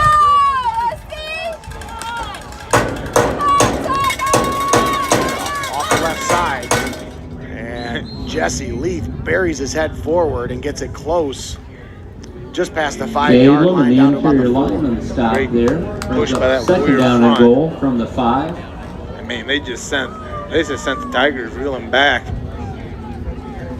2nd and 5 here, 2nd and goal. Let's go, Tigers! These Warriors driving right to left on your radio dial to start this second half. First possession. 44-yard line. Now they're at the 5. To the left, roll, shovel pass, got it to Danner, and Danner takes it the rest of the way for the Double touchdown. pass to number 23. Nifty little Mason shovel Danner. pass there from Landon Results in Snyder to touchdown, Mason Mohawk. Danner. We've seen the Warriors implement that rollout on their last few possessions, as normally you look for that open receiver, and if he's not there, Snyder just tucks it up and runs. But on that one, kind of just shovels the pitch out there, finds Danner, and man, You think that was a design play there, Tommy? I believe so. It looked like it was. He had Danner on the crossing route. He came all the way across the defense. It's one of those plays, again, that we talk about. It's that rollout boot option where, again, normally it's a pass, normally it's a keeper, but every once in a while, you dial up that option with it. Now they're going to try for the two-point conversion. Jesse Leith cuts it back, and he's going to be stopped just shy of the goal line, so no good on the two-point conversion. That leads the score 26-14 with 8:21 left to play here in the third quarter. That keeps the So score. that's a Mohawk good 26, stop for the Seneca defense East there 14. to prevent that two-point conversion and keep this Tomorrow, 12-point ball our game. JV football team is in action at 4 Mohawk. minutes. Game time, 10 a.m. Warriors just had that drive. Volleyball team, good luck to Now, volleyball tomorrow at The Tigers Old have Fort. ground to make up, facing this deficit now of 12 points.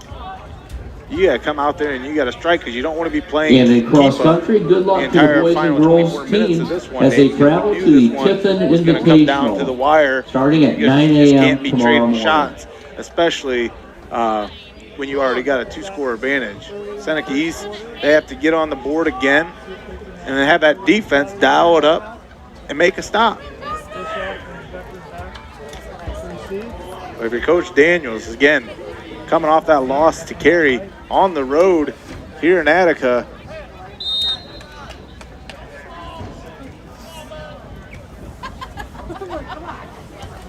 some score updates from around the area. We've got botches the return. Jesse Beckman with the return, brings it out to about the 27-yard line where the Tigers take over, 1st and 10.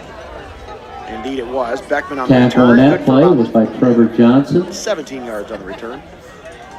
Once again, scores from around the area. Clyde leading Tiffin Columbian in the third quarter, 13-6.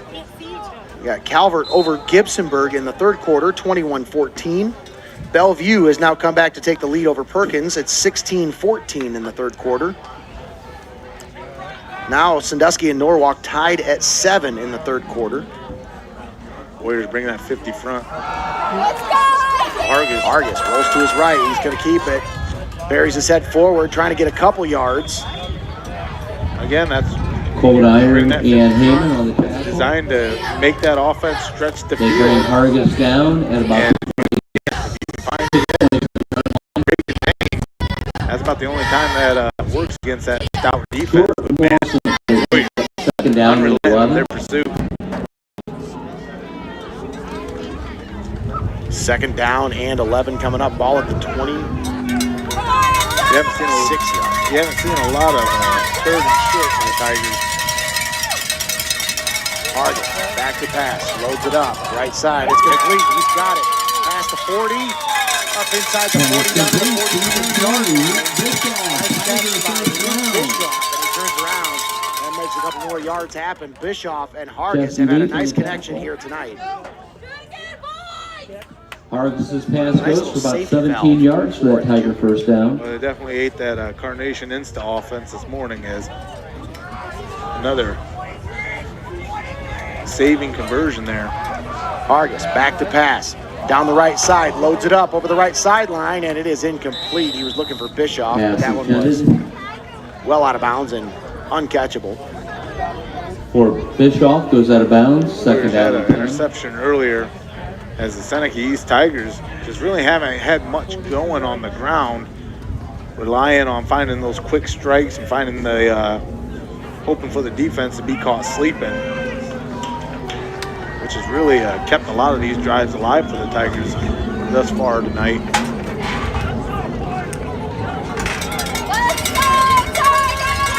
Second down and 10 coming up. Ball on the 42-yard line. Gavin Hargis, shotgun. Loads it up to the left. It's complete. No, it's incomplete. Right off the receiver's hands. Boy, that was in and out of the intended receiver's hands. Just when you get after this Tiger squad for not allowing the play to develop quick Pass enough intended for on that Dylan one, Young, falls incomplete. Third down and seemed 10. like there was a little bit of timing. Timing was a little off on that one, Nate. It looked like Dylan Young, he hit him right in the hands. It just looked like he turned his head upfield before he actually caught the ball. Well, when you rely on the pass, killer drive, two incomplete now. Hargis throws, it's incomplete. Number Oh, man, 21, Colin Barth, breaks What a up great that call by pass. Colin Barth on that one. Intended for Jesse Well, like I Beckman, said, brings Nate, up fourth down you and go to the 10. well with two pass plays and it doesn't get you anything. That sets up a third and long. And when you have all that yardage to make up, a lot of defenses are just going to send the dogs after you, and that's exactly what happened there. That's Colin Barth.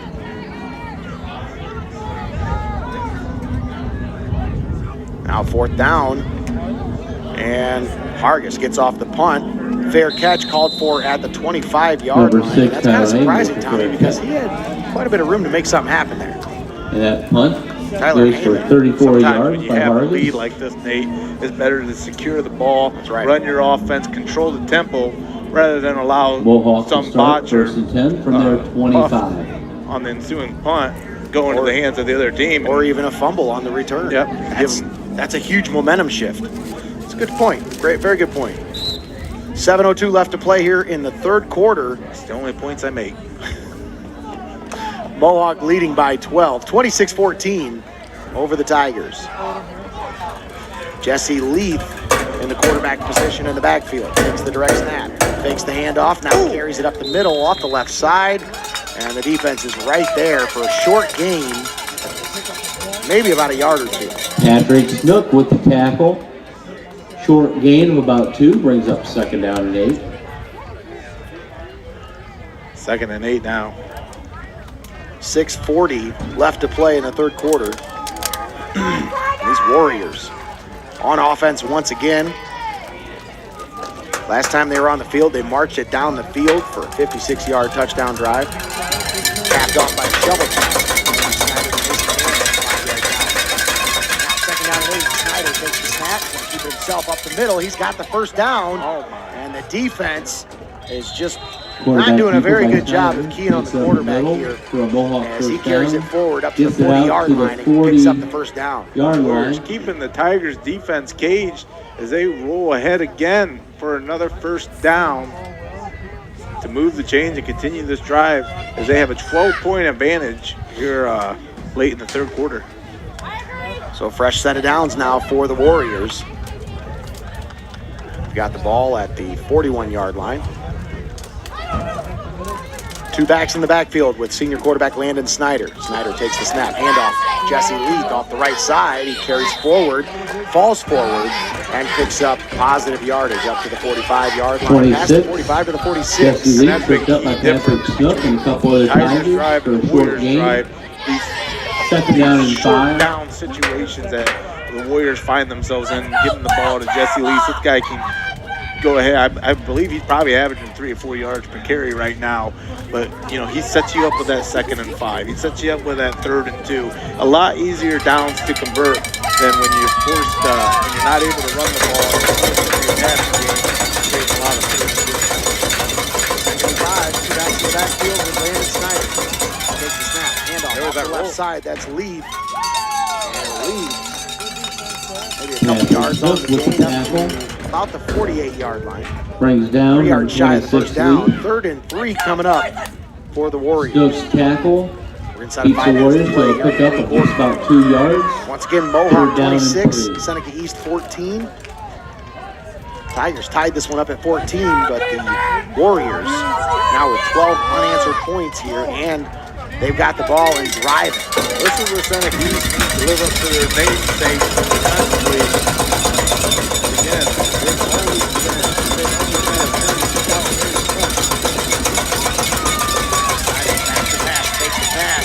Now goes down the right sideline. He's got a man, but he had to come back for it. Incomplete. Boy, he had his guy down the right sideline. He was looking for number 24, Caden Fritz. I'm sorry, that's Zayden Fry, the sophomore down the right sideline, but incomplete. And the fate of that play relied all in the secondary as quarterback Snyder had all the time in the world and all the protection was there to get that ball out. Receiver had to come back for it.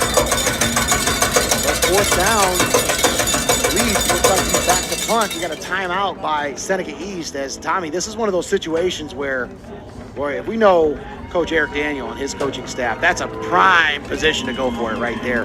And with Leith back there as the punter, a short yardage 4th and 3 situation, it'd probably be a situation where I would probably maybe go for it, maybe tell Leith, hey, get a little close to the line of scrimmage before you snap, before you punt it.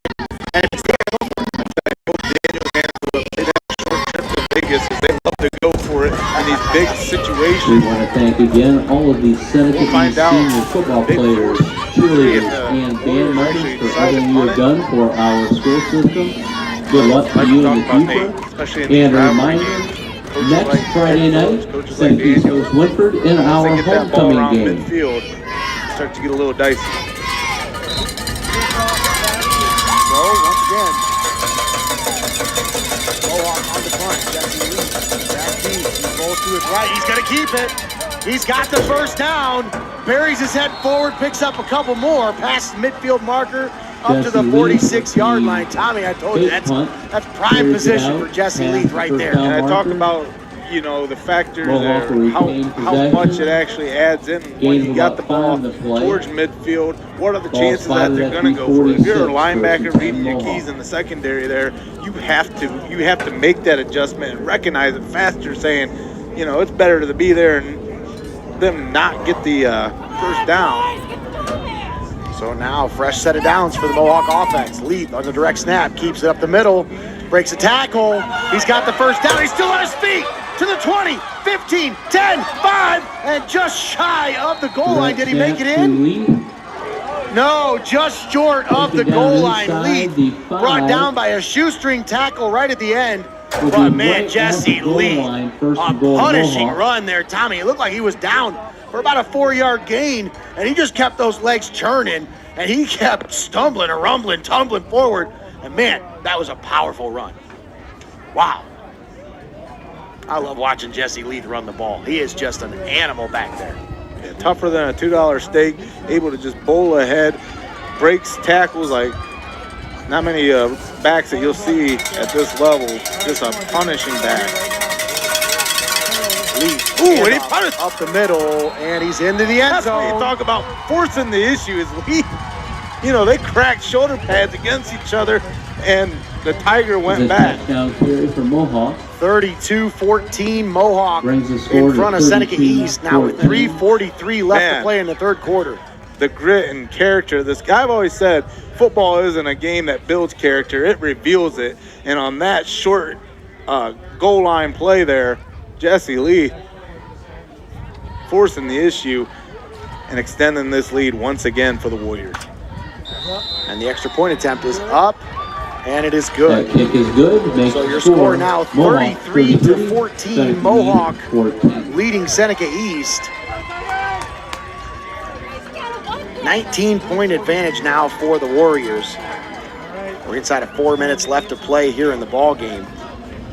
We'll take this moment to thank our sponsors for bringing you high school football all season long right here on WTTF.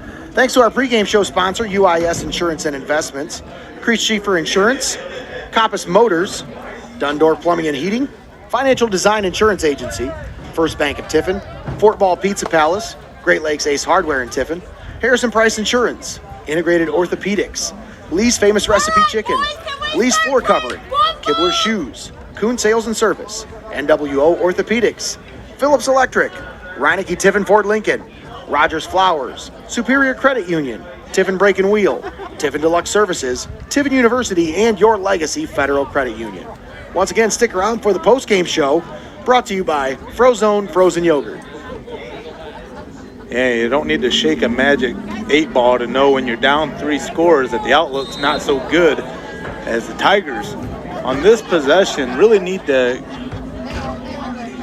get themselves some points on the board and cut away at this deficit as this third quarter. Turn. And he's going to be brought down That's just good past the kick. 25 up Picked near up the by 27-yard line. That's been brought I mean, down Nate, you and I, we've had the privilege of calling plenty of Seneca East games by in the number past. 22, Man, Bryce Lang. it almost seems every time we get a chance to cover this team, there's always a second half rally by someone. We play a full 48 minutes of football here. One thing I will say is missing, a little devoid from this offense is what we're used to seeing. We really have not seen a big bell cow running back for this Seneca East offense. You're so used to seeing it. You talk about a couple years ago, Blaine Swartzmiller, Kane Lynch last year, Skylar, I can't remember his last name, Skylar Walker. Outstanding big backs, each of them over 6 feet tall, bruising, punishing running backs, running behind that big offensive line. They still got that big offensive line, but you just don't see the size in the backfield you're used to seeing out of this Tiger offense. Yeah, we got a player down on the field, and as we tend to that, we'll go ahead and we'll take a time out here to thank our sponsors that help bring high school football to you each and every week right here on WTTF. I want to thank Chris Schieffer Insurance, Compass Motors, Dundor Plumbing and Heating, Financial Design Insurance Agency, First Bank of Tiffin, Fort Ball Pizza Palace, Great Lakes Ace Hardware, Harrison Price Insurance, Integrated Orthopedics, Lee's Famous Recipe Chicken, Lee's Floor Covering, Keebler Shoes, Kuhn Sales and Service, NWO Orthopedics, Phillips Electric, Reineke Tiffin Ford, Rogers Flowers, Superior Credit Union, Tiffin Brake and Wheel, Tiffin Deluxe Services, Tiffin University, Your Legacy Federal Credit Union, and Frozone Frozen Yogurt bringing you the post-game show. Once again, folks, tune in this Monday night for the Scouting Report, live from the WTTF studios in downtown Tiffin. We took a week off last week with Labor Day. This week, I should say. We'll be back at it this Monday night from 7 to 8 p.m. right here on WTTF. Breakdown this week in sports. We've got quite a few interesting matchups that we got to talk about this coming Monday. Obviously, this one right here. Calvert up on Gibsonburg right now, 28-21 in the fourth quarter. Gavin Hargis in the shotgun takes the snap, handoff. Snook. No, he faked the handoff. Nice fake by Hargis. Boy, he had everybody pulled on that one. Hargis takes it forward to the first down near the 40-yard line. Outstanding ball fake there by the junior quarterback. That's what you love to see. He stuck it in there, kept it in there as long as he could.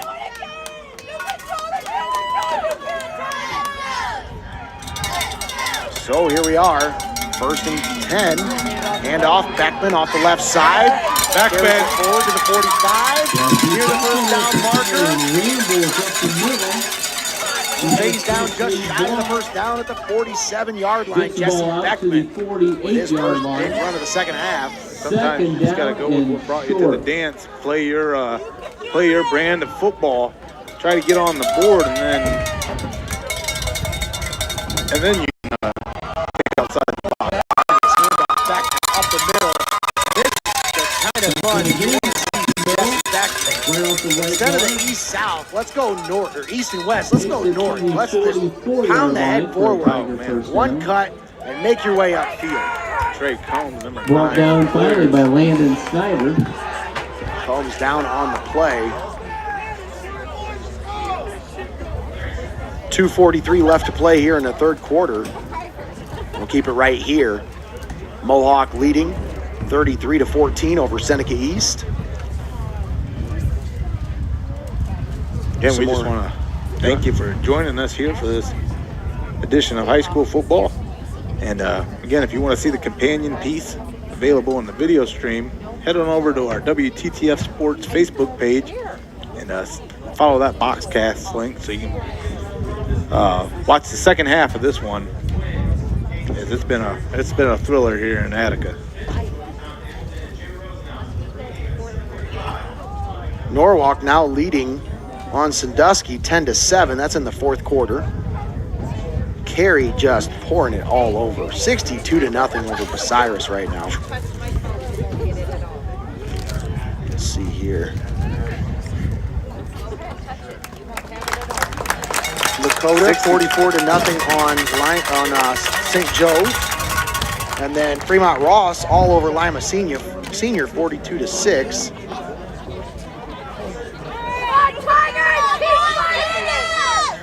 At 62-0, that doesn't only initiate a running clock, probably initiated running fans too. What a tremendous job by the Blue Devils, taking care of business.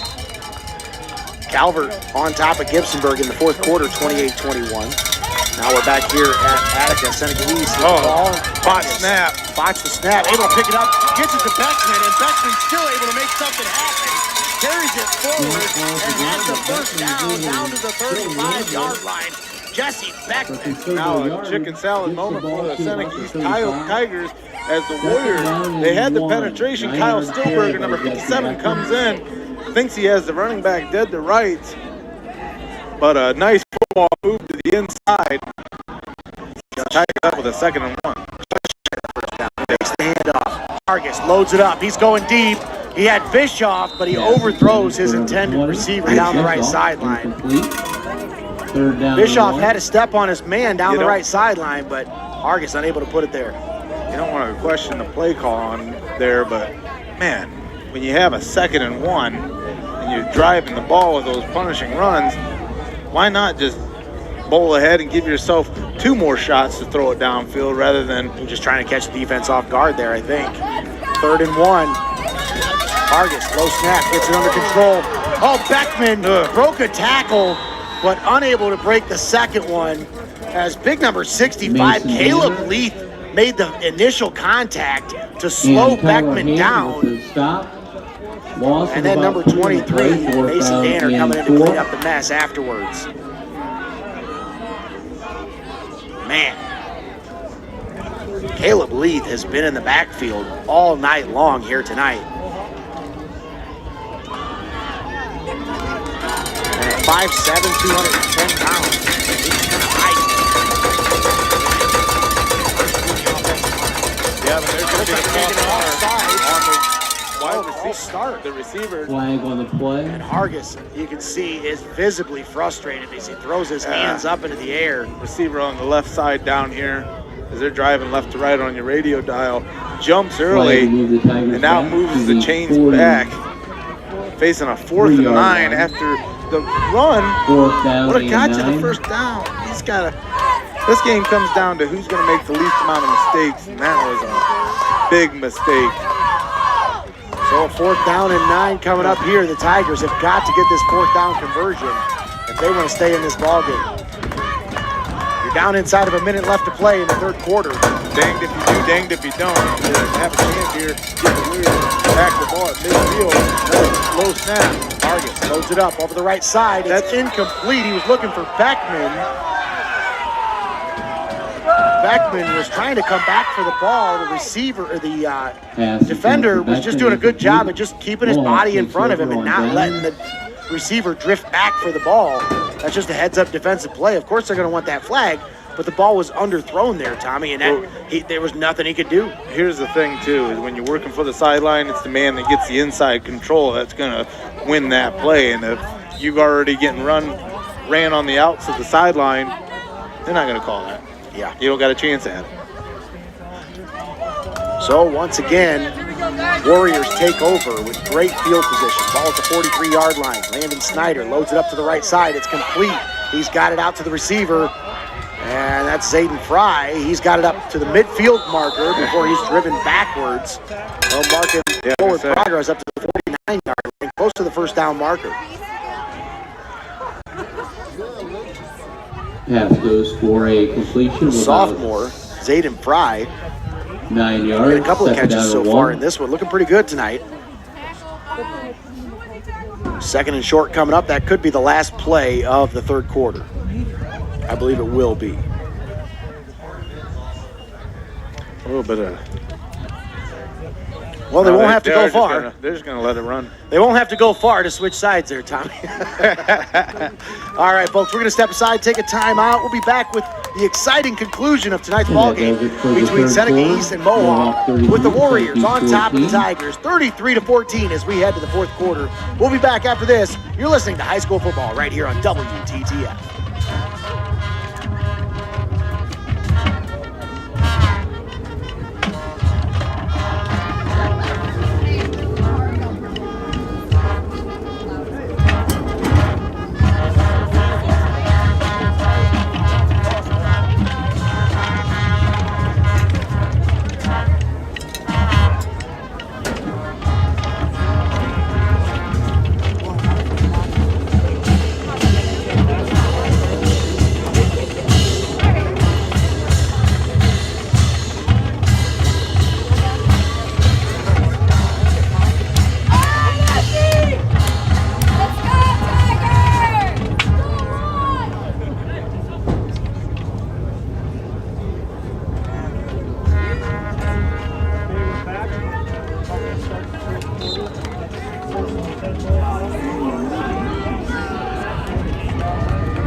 Wow.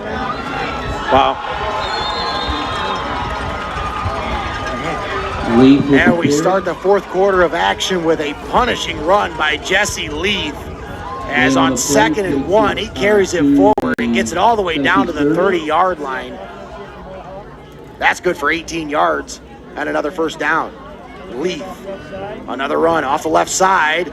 Looks like he's got another 1st down. Leith again for another 1st down. Down right around the 20-yard line, where he'll go out of bounds. Ball down to about the 18-yard line. Just imposing his will on this Seneca East defense right now. And that is another Mohawk 1st down.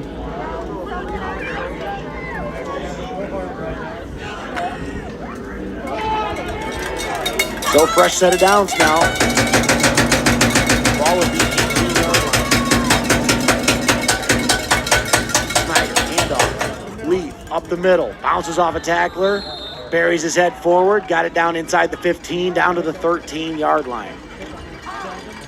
I tell you what, I mean, nothing, we talk about nothing motivates you better than revenge, but also when your season's hanging on the line, when you already suffered one league loss.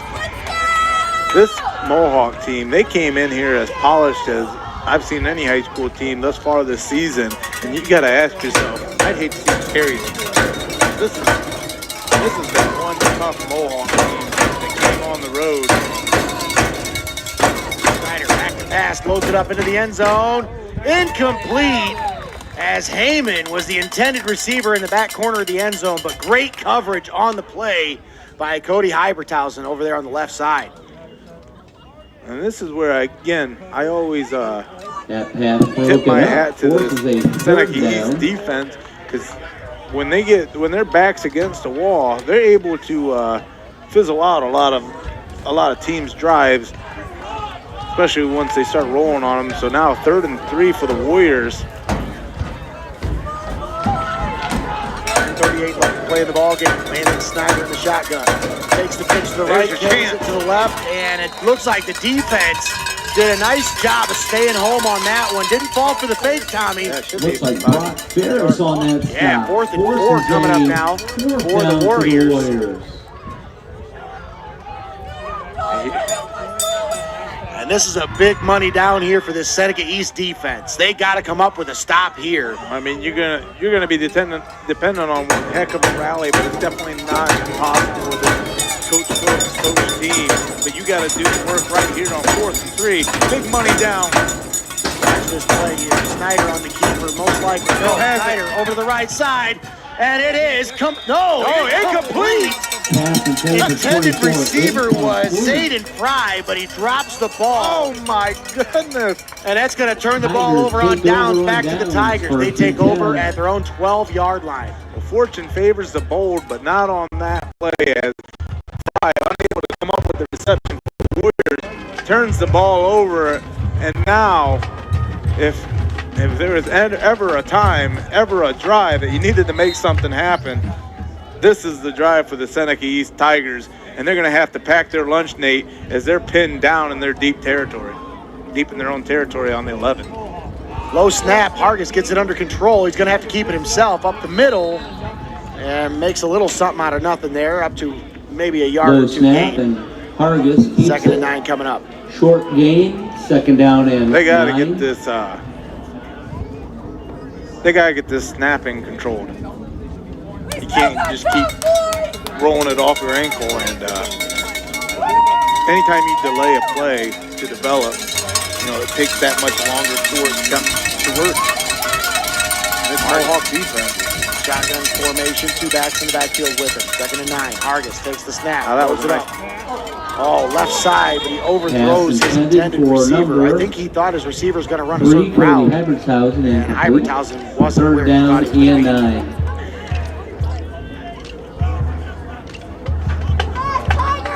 So a 3rd and long coming up here for the Tigers. 3rd and 9.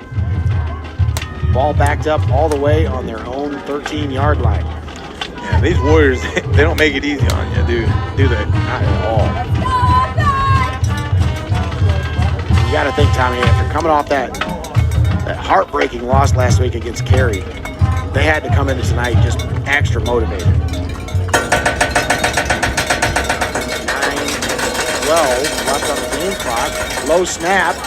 Now Hargis rolls to his left. He gets it out. It's complete to Beckman, and Beckman's going to be Pass driven completed to backwards for a Beckman. loss. Brought down by 23. Driven out of Mason bounds Danner. inside the 10-yard line. They'll say forward progress to the 9. No gain on the play. Brings up 4th down and You're gonna be 9. forced to punt there. Yeah, you're going to have to punt. Because you definitely don't want to give them the ball at your own 11-yard line. That's where they'll say he was out of bounds. So Hargis looks to punt here for the Tigers. Low snap, gets it under control. Hargis with a nice punt. Gets this one away. And this one's going to take a friendly roll And it'll go all the way down to the Target is 48-yard down line, but by still number inside 20, Tiger Luke territory where the Bischoff. Warriors will take Ball over. rolled dead at the 8:25 left to go in the 48-yard ball line. game. And I believe that the Warriors started their last drive on the 47. They have just had excellent field position throughout this entire ball 38 game. yards. This has kind of been the story of the game so far. It seems like every time Seneca East takes over, they're deep or deep inside their own territory or somewhere around the 20, 30-yard line. But every time Mohawk takes over, they're right around midfield. That's got to be frustrating if you're the Seneca East defense. Yeah, you make the best of what's given to you, and the Warriors have done exactly that. As Leaf barrels ahead. Jesse Leaf has it inside the 45, down to around the 44-yard line. Beckman with the tackle. Leaf picks up 4 on the Once play, again, folks, second make sure down you and tune in this 6. Monday night for the Scouting Report right here on WTTF, live from the WTTF studios in downtown Tiffin. Break down all the weekend sports, get you set for week 4, high school football. Can you believe that? We're coming up on week 4 already. Crazy. Midpoint right now. Back to the backfield. Jesse Leaf takes the handoff off the left side. He's got running room. Oh, man. To the 40, 30, 25, 20, to the 15. Buries his head forward inside the 15-yard line. Jesse Leaf, with the another run punishing back run end, picks up another for the ball, Mohawk first down. Warriors. Wow. And I mean, that's the type of running back that makes you second guess trying to tackle. Because I mean, Yeah, you look at that kid coming at you in the open it's- field. And It does not feel good to tackle that's that gut man, check I'll tell you time. that much. Jesse Leaf is what my grandmama used to refer to as double-shouldered. Just all man down there. So, Leaf once again on the right side. Short Nice gain. stop by the Tigers Maybe a yard on the defensive play. line, 2nd and 10 coming up. No gain. led by Kieran Beard. So after leading 14-6, Perkins now trails Bellevue 28-14 in the third quarter. Calvert and Gibsonburg all tied up in the fourth. And Clyde leading over Columbian still 13-6. That one says it's in the third quarter. 2nd and long coming up here for the Warriors. They're going to take a timeout, I believe. Yes. Timeout, Mohawk. 6:26 left to play here in the ball game. We'll keep it right here. We'll take this time to thank our sponsors for bringing you high school football all season long right here on WTTF. Thanks to UIS Insurance and Investments, our pregame show sponsor. Chris Schieffer Insurance, Coppice Motors, Dundor Plumbing and Heating, Financial Design Insurance Agency, First Bank of Tiffin, Fort Ball Pizza Palace, Great Lakes Ace Hardware in Tiffin, Harrison Price Insurance, Integrated Orthopedics, Lee's Famous Recipe Chicken, Lee's Floor Covering, And reminder, Kibler Shoes, tomorrow in Coon Sales and JV Service, action, NWO our Tigers Orthopedics, travel to Phillips Mohawk Electric, for a Reineke 10 Tiffin a.m. Ford Lincoln, start. Rogers Flowers, Superior Credit Union, Tiffin Brake and Wheel, Tiffin Deluxe Services, Tiffin University, and Your Legacy Federal Credit Union. Once again, stick around for the Frozen Yogurt postgame show directly after the conclusion of tonight's ball game. 6:26 left to play in the ball game here. Mohawk holding on to a 19-point advantage and holding on to the football with a 2nd and 10 coming up and inside Tiger territory all the way down at the 11-yard line. High formation. Snyder takes the handoff, now rolls to his right. He's going to keep it. He's inside the 5 and inside the pylon and inside the end zone. Touchdown, Mohawk. Number 3 with the keeper. Looks like he got, got in the a end zone. We do have a late flag. at the end of that play.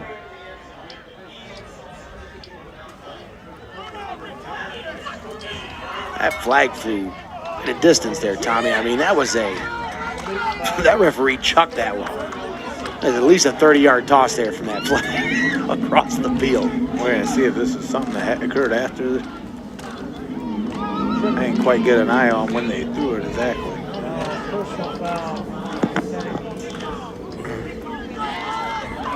Yeah, tried to trip him as he went out of bounds. That's something new that they're really trying to enforce this year, especially.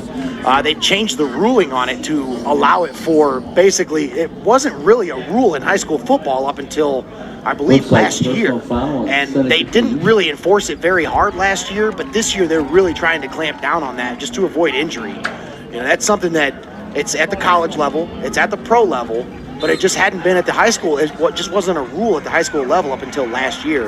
And now they're just trying to do a better job of enforcing it this year. 39-14, Mohawk leading, 6:18 left. Snyder fakes the handoff, rolls to his right, throws it into the end zone for the two-point conversion, and that Tyler two-point Heyman conversion pass is complete to Tyler Heyman. gets the 2 points and puts the Warriors up 41 to That previous 14. play, Landon Snyder did get in. Here in the end Attica, zone. we've got 6:18 Mohawk left to now play in the 41, ball game, and the Seneca East Warriors 14. are all over the Tigers. 26-point advantage now for Mohawk. Yeah, we're talking about a Mohawk team that came out Another with their hair on scores, Upper fire, now doing leads Buckeye 19-18. points here to start the game. But then the Seneca East Tigers playing host wasn't going to go away softly into that into the night, able to get it back to 14-14 game. Perry defeats Bucyrus Right before the half, 69-0. Mohawk took over that big bruising run by Mason Yeah, Woodford Danner. up over Put them Crawford, up ahead 27-13. 26-14. And fans, another reminder at the For the half. conclusion of this contest, And then please refrain from approaching right out of the the gate here in the playing second area. half. All spectators must Mohawk immediately on their exit the opening facility. drive. Teams will gather their belongings and exit Able to go up the 12 field points. and get on the bus. And It's again, just been- our goal is to limit both student and nonstop spectator Warriors exposure time. here for the last One more 24 time, minutes. thank you for your It's hard to believe it cooperation was this 20 to evening. 14 at halftime. These Warriors have reeled off 21 unanswered points here in the second half. I mean, there's not too many games you're going to lose where you start off rattling off 14 unanswered points and then following up with another 21 unanswered points. Well, actually, if you think about it, it was 27 unanswered points. Because they were tied 14, and then it's been all Mohawk ever since. So the Tigers will take over That at ground their own ball field by 26-yard Dylan line. And once Young. again, Tommy, that theme Returns it out rears to its the head once again. Tigers take 46 for the over Tigers. inside the Seneca 30-yard East line. first and 10. Yep. Warriors, That's a great last point. drive, took over right around the 45. It's just been all night long. This field position battle is key. And, you know, it's just something that Tigers are going to have to work on next week.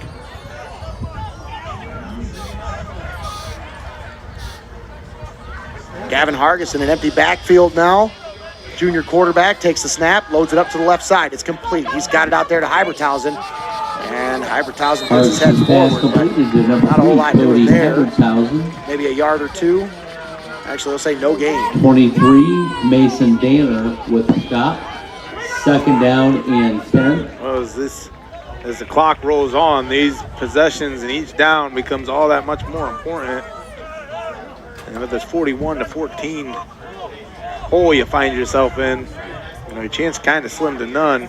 Depending on how this goes, Slim may have left the building as that snap goes overhead. Hargis is Hargis going to fall on fields it all that the way back to snap. the 5-yard line. That's a Inside the devastating zone 10, down at about the mistake there Seneca East 5-yard by line. the Tigers. Those snaps just not been there all game. They just Looks like high, low. Right there was Slim. Yes. And that's kind of a telling point of this game too, is just the snapping hadn't been. It was crisp in the first half, and then here in the second half when they started getting the run game moving, just continuously with the low snaps, that one sending it sailing over the quarterback's head.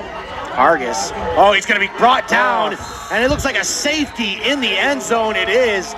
Mohawk Hargis brings taken down Gavin inside Hargis in the end zone for a Referees safety. indicate That is a safety. And that one is just going to rub it in just a little bit more. 43-14 now. The Warriors on top. We got an That's not injured good. player in the backfield. Looks like that might be quarterback Gavin Hargis. That makes the score That's not good. 43-14. So 4:53 left to play here in the ball game. Mohawk adds to their advantage now 43-14. And they'll get the ball back after the safety kick. And over here in the town of Attica, population isn't too big, so there's not too many laws enforced. But tonight, it's been Murphy's Law over here in Attica. Is everything that could go wrong for this Tigers team has. And, I mean, that's right there's the statement made, is that safety. You got to believe that one kind of closes the book on, puts the nail in the coffin on this one. Once again, junior quarterback Gavin Hargis, the injured player in the end zone. Folks will be on the road once again next week as Tiffin Columbian takes on Bellevue. We'll be in the B-Town. That's right. I believe that's where we're going next week, right? Yes, Columbian at Bellevue next week. Ugh. Slow-moving trains and not a whole lot else over there in the B-Town. You know what I love about Bellevue? Loving leaving it. Leaving. But nonetheless, tremendous. We talk about rivalry games. We're treated to one here tonight. N10 rivals, the Mohawk Warriors and Seneca East Tigers. It looks like the Warriors. Gavin Hargis able to walk off on his own power. That's definitely what you want to see, as he has shown flashes of talent here tonight. Yeah, and that's one of those And I situations think the snaps have really kind of got into his head here tonight, you know. where you just kind of bring them over to the side and you live to play another down and kind of learn. Because like we talk about, this Mohawk team, they suffered a loss against a very game carry team. And Coach Daniels in that game even said in the presser leading up in the pregame interview, I said that they learned more from that loss than they ever would have if they had won that game. So they came in tonight learning from their mistakes, ready to get back after it, looking for a little bit of revenge from that 31-6 loss a year ago against Seneca East. And I mean,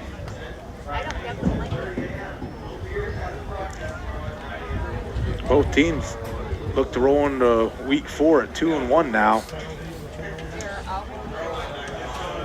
And that's pretty huge.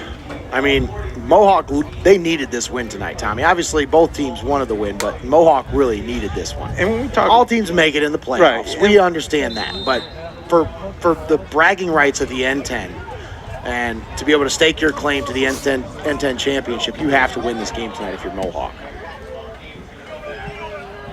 It'll be fielded at the 40-yard line, up to the 45, to the 50, 45, and down around the 40. Inside the 40 is where he'll be brought down. Bryce Lang on the return. Bryce Lang. Return to the Seneca East 39-yard line. Marked at the 38. And they start the drive at the 38-yard line inside Tiger territory. So once again, excellent field position for the Warriors as they start this drive, and that's just been the theme of the second half. Score update from around the area. Calvert and Gibsonburg still tied at 28. That's in the fourth quarter. Speaking of tied, now Columbian and Clyde tied at 13. That says it's in the third quarter. Leith, handoff off the right side, trying to find that cutback lane. It's not there. Leith with the handoff. Still got a few yards out of it. Up to around the 34-yard line. That's where they'll mark him down. Actually, 33 is where they'll say him down. So 5-yard gain. They'll bring up 2nd down and 5 coming up. 2nd down and 5 for the Warriors. Clyde and Tiffin Columbian being tied up, man, you gotta love hearing that, especially if you're a Columbian fan. Another rivalry game going on in the area. Two teams that couldn't warm up together if they were cremated. But we'll be on a call for another rivalry game against Bellevue and Columbian next Friday night. Snyder Bellevue takes the snap, handoff, Leith up the middle. He's got running room, cuts back, 20, 15, down inside the 10-yard line. Jesse Leith, another punishing run by the senior running back. And he has just made a statement here tonight, put his stamp all over this game. You talk about that bell cow running back that you've been looking for on these calls all season long, Nate. I think you found it right here with Jesse Leith and this Mohawk Warrior team. As man, he's exciting to watch. He's the type of back. Makes coach's job a lot easier, that's for sure. Jesse Leith running with some purpose out here. 1st and goal. Ball marked at the 5-yard line.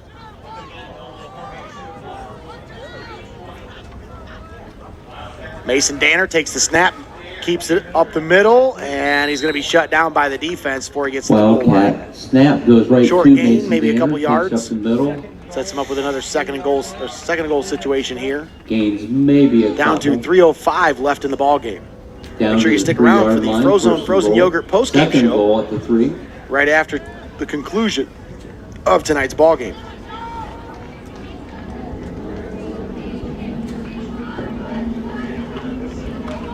Warriors once again second and goal. Ball at the 3-yard line. Mason Danner in the shotgun formation. One back in the backfield with him. Danner is going to hand off, and the running back is met right in the backfield with nowhere to go. Connor Clark Number 60, Evan Lynch with the stop. Loss on the play. Short game, actually no game. Loss of about 3 on the play.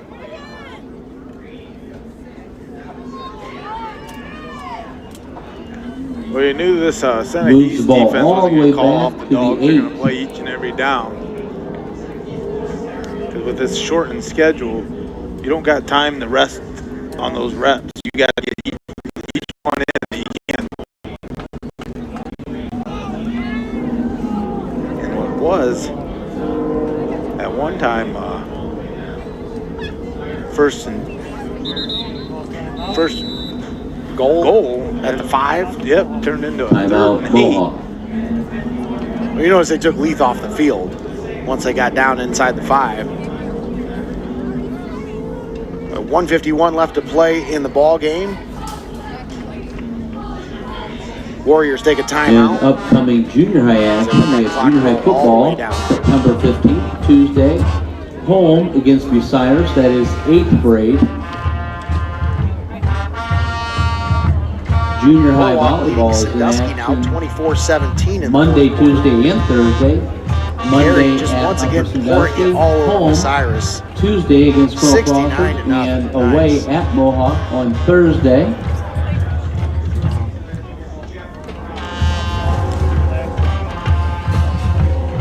Fremont Ross 42-6 over Lima Senior. That's a final. Lakota 44-0 over St. Joe. That is also a final.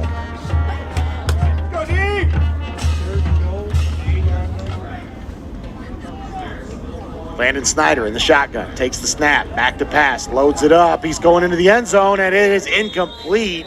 Nice play there by number 34, Dylan Young, of just knocking it down in the passing lane. That pass He broken wasn't up by the 83 defender Corbin on the Beamer. play, but he was in that Brings up passing lane, just stuck his fourth paw down out for there, the knocked Warriors. it down, and caused the incompletion. That's a nice heads-up play. Now going into overtime, Calvert and Gibsonburg tied at 28 in the first overtime. Clyde takes a 16-13 lead over Columbian. Clyde team, they're known for their kicking ability. Lied on the foot to get him on the board. Snyder back to pass, loads it up into the end zone, looking for Heyman. No, it's incomplete. It's going to be a turnover. That's going to be a turnover on downs. Tigers will take over that their own 8-yard line. Cody Hybertshausen on the With defense. 1:41 left to play here in the ball game,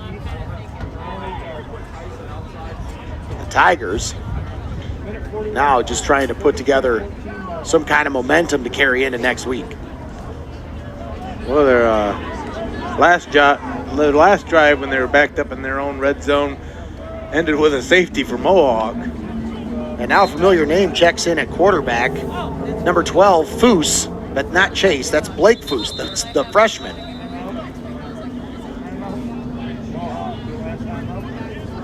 And we're going to get a timeout on the field. I think it's Mohawk took that timeout. We'll keep it right here with 1:41 left to play here in the ball game. Once again, folks, stick around for the Frozone Frozen Yogurt postgame show right after the conclusion of tonight's broadcast.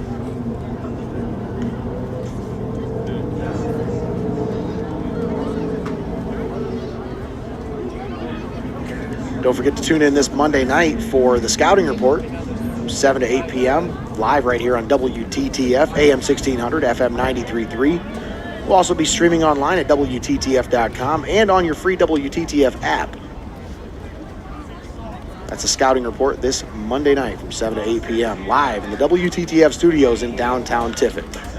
What a great show to get you set for the weekend sports coming up. I mean, just all the in-depth and accurate coverage that you find right here on WTTF, highlighting not just the two local teams, but the entire area.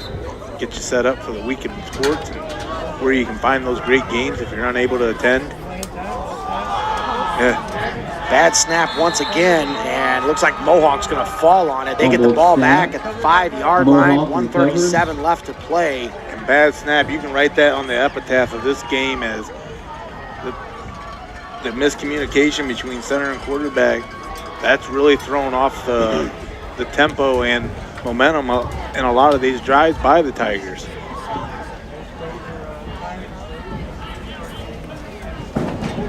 Tommy, I'm looking at this roster and I'm seeing they've got 4 centers listed on the roster right now.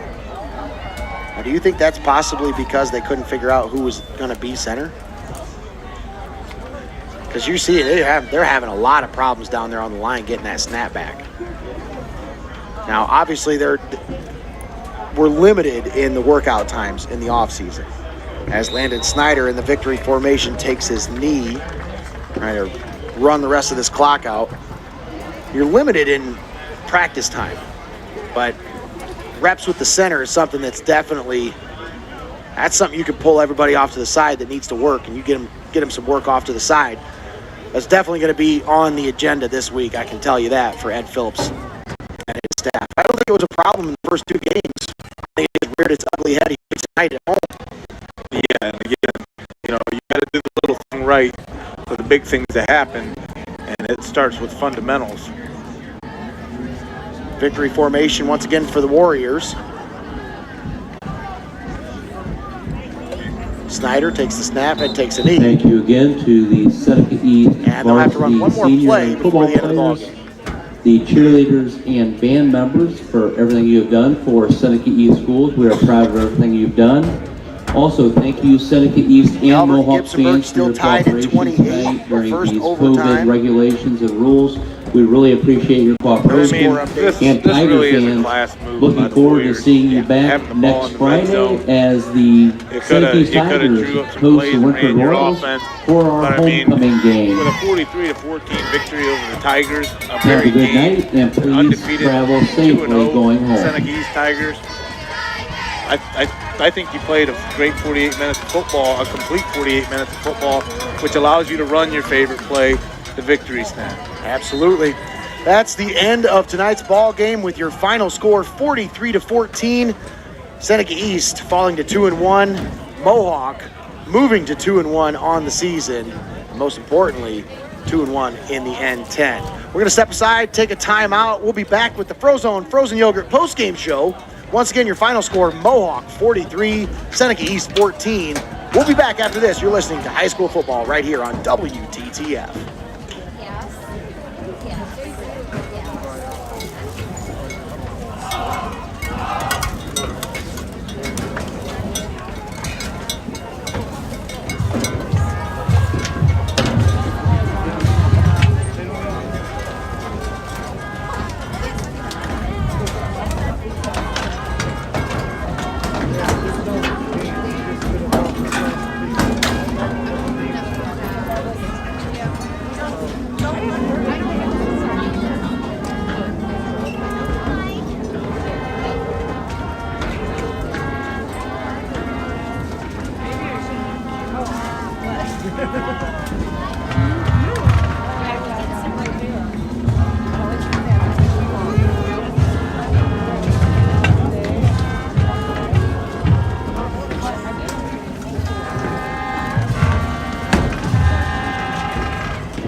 Good to see you again.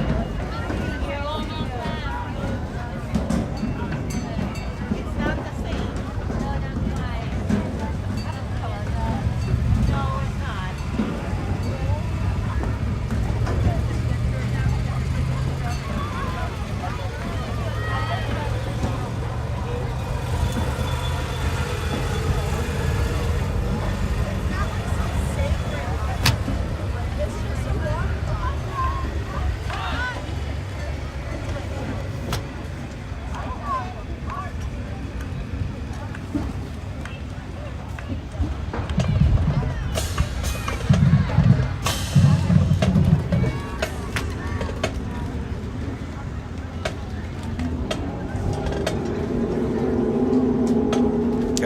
Nate Mullins and Tommy Hall up here in the press box. Once again, your final score 43-14. Mohawk all over Seneca East here in this N10 rivalry matchup. Once again, you're listening to the Frozone Frozen Yogurt postgame show. I want to take a moment to thank our sponsors for bringing you high school football all season long right here on WTTF. Thanks to UIS Insurance and Investments, our pregame show sponsor, Chris Schieffer Insurance, Coppice Motors, Dundor Plumbing and Heating, Financial Design Insurance Agency, First Bank of Tiffin, Fort Ball Pizza Palace, Great Lakes Ace Hardware, Harrison Price Insurance, Integrated Orthopedics, Lee's Famous Recipe Chicken, Lee's Floor Covering, Kibler Shoes, Kuhn Sales and Service, NWO Orthopedics, Phillips Electric, Reineke Tiffin Ford Lincoln, Rogers Flowers, Superior Credit Union, Tiffin Brake and Wheel, Tiffin Deluxe Services, Tiffin University, and Your Legacy Federal Credit Union. Once again, you're listening to the Frozone Frozen Yogurt postgame show. We're going to step aside and take a timeout. We'll be back to wrap things up from Attica, Ohio. Once again, your final score, 43-14, Mohawk over Seneca East. We'll be back after this. You're listening to high school football right here on WTTF.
Another magnificent night for football.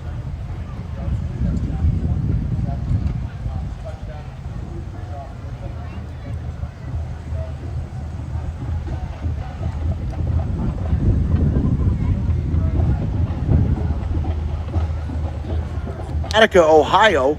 You're listening to the Frozone Frozen Yogurt postgame show. Nate Mullins here in the press box. We've had Greg Kinn manning the cameras here on the sideline. And folks, want to remind you, you're listening to the Frozone Frozen Yogurt postgame show. Tommy, this was a confusing game if you looked at it from just the first half. if you were going into the locker room of this game, boy, both of these teams put it all on the field in the first half. It looked like a great classic rivalry game that could end up being one of those games that came down to the last minute. But then Mohawk just imposed their will. After they came out of the locker room, they said, no, you know what? We're not losing this game. And you know what? We're actually going to put our pedal to the metal. We're going to put our foot to the floor. And this is where it ends. This is where we make our statement to the rest of the league, to the rest of high school football in Division VI. This is a team that people need to plan for, people need to prepare for. And obviously they had a hiccup last week with Cary, but this week they came out of the gates firing, 14-0 lead, and then just unanswered points right after. Obviously Seneca East came back and tied it up, but after that, there was nothing that Seneca East could do because the Warriors were just all over them from start to finish of the second half. And Tommy, it was 20-14 at halftime. Here we are, 43-14, the Warriors all over the Tigers. What exactly happened in that second half to the Tigers? The Warriors came out with something to prove. They had, again, we talk about that tough loss against Cary. We droned on that all broadcast long. But, to put together a complete 48 minutes by Coach Daniels and this Mohawk Warrior squad, again, they didn't just come in here and come away with a win. They came in, blew the house down, scorched the earth, and came away with a huge win on the road against a game Seneca East Tiger squad who rolled in tonight 2-0 in N10 play. And as you know, again, not being a stranger to calling this great N10 action, you're going to get every N10 team's best shot week in and week out. So I don't believe the Seneca East Tigers were unprepared or underprepared for this Mohawk Warriors team. It just came into tonight. The Warriors needed that win. They wanted it more, and they came in with the better game plan and were able to execute. That's what it comes down to, execution, especially when you play these close rival games that you know they're going to get every single ounce of effort from them on both sides of the ball that you, like you talked about, usually comes down to the wire. But Mohawk, they were able to establish themselves early.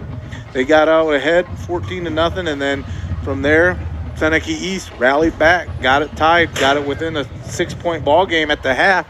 And the Warriors, they just came out again and 27 unanswered points, 29 unanswered points, including that safety at the end. That's about, I don't know what else you could write about that. It was the Mohawk Warriors. They came in with a chip on their shoulder, 1-1. And you got to think that chip not only was from last week, but also last year when these same this Tiger team went into Sycamore and just mopped the floor with those Warriors last year, 31-6 in Sycamore. You got to think those kids, 18 returning starters from last year, they brought that with them to Attica. Did they not? Yes, obviously last week was a bitter loss for them, but I think they're carrying even more vengeance into this game because of what happened last year. Well, great statement game by Coach Eric Daniels and his Mohawk squad. Now 2-1 on this 2020 campaign. Also forcing the Seneca East Tigers 2-1. So it's going to be interesting to see how this N10 shakes out as we, we're at the midpoint now. So again, no teams afforded the ability to come into midseason form. You got to be ready to go each and every week because after week 6, there is no tomorrow. You got to be on your game for 48 minutes straight. And tonight, the Mohawk Warriors, they put together a complete 48-minute game and is able to walk out of here with the W on the road here in Attica.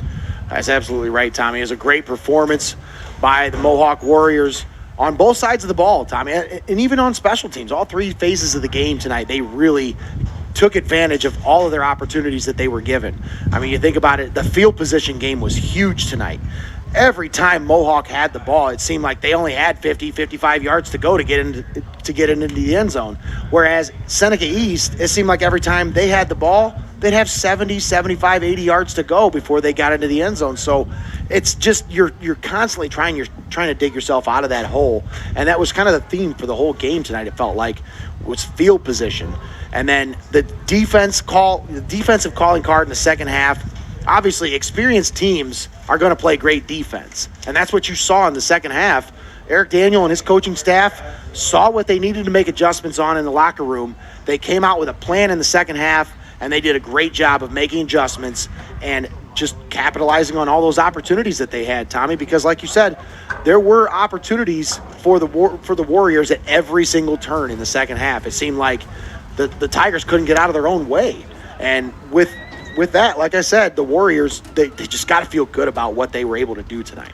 Yeah, again, if there's any way to sum up this 2020 year, not just the season, it's that you got to maximize your minutes because your tomorrows aren't guaranteed. And we talk about maximizing minutes. The Mohawk Warriors did just that. And like I said, now we hit the road for next week as Tiffin Columbian. We're still waiting to find out the final from that Clyde and Tiffin Columbian SBC Lake matchup. But we'll be back on the call next week for Tiffin Columbian at Bellevue as we see the Tornadoes again in SBC Lake action, running the gauntlet as we join Coach Judd Lutz and his squad next Friday night at 7 o'clock kickoff. We do have a final from the Calvert-Gibsonburg game, but if you want to know about that final, tune in to the Scouting Report this Monday night from 7 to 8 p.m. right here on WTTF. We'll break down that game and all the other games in the area. Right now, Columbian still leading Clyde 19-16 in the fourth quarter. Folks, that's pretty much it. That's going to wrap things up. Tommy, any final thoughts before we pack up and get out of here? Great win by the Warriors, coming in on the road, playing spoiler on the road, and again, 2-1, avenging that loss from a season ago. Tremendous job by Eric Daniels and his staff, and look for the Tigers to bounce back after this loss to the Mohawk Warriors. Because again, guaranteed that golden ticket, as we talk about after Game 6, punches your tickets into the playoff, and then from there is no tomorrow. Absolutely. I want to take a moment real quick to thank our sponsors once again. Thanks to UIS Insurance and Investments, our pregame show sponsor, Chris Schiefer Insurance, Coppice Motors, Dundor Plumbing and Heating, Financial Design Insurance Agency, First Bank of Tiffin, Fort Ball Pizza Palace, Great Lakes Ace Hardware in Tiffin, Harrison Price Insurance, Integrated Orthopedics, Lee's Famous Recipe Chicken, Lee's Floor Covering, Kibler Shoes, Coon Sales and Service, NWO Orthopedics, Phillips Electric, Reineke Tiffin Ford Lincoln, Rogers Flowers, Superior Credit Union, Tiffin Brake and Wheel, Tiffin Deluxe Services, Tiffin University, and Your Legacy Federal Credit Union. Once again, you've been listening to the Frozone Frozen Yogurt Show, the post-game show. Final score, 43-14, Mohawk all over Seneca East here in Attica. That's going to do it. For Anna Ocredo back at the WTTF studios, our audio engineer. For our sideline engineer and videographer, Greg Kinn, down on the sidelines. And for Tommy Hall, I'm Nate Mullins, signing off from Attica, Ohio. Once again, final score, 43-14, Mohawk over Seneca East. Have a good night, everybody.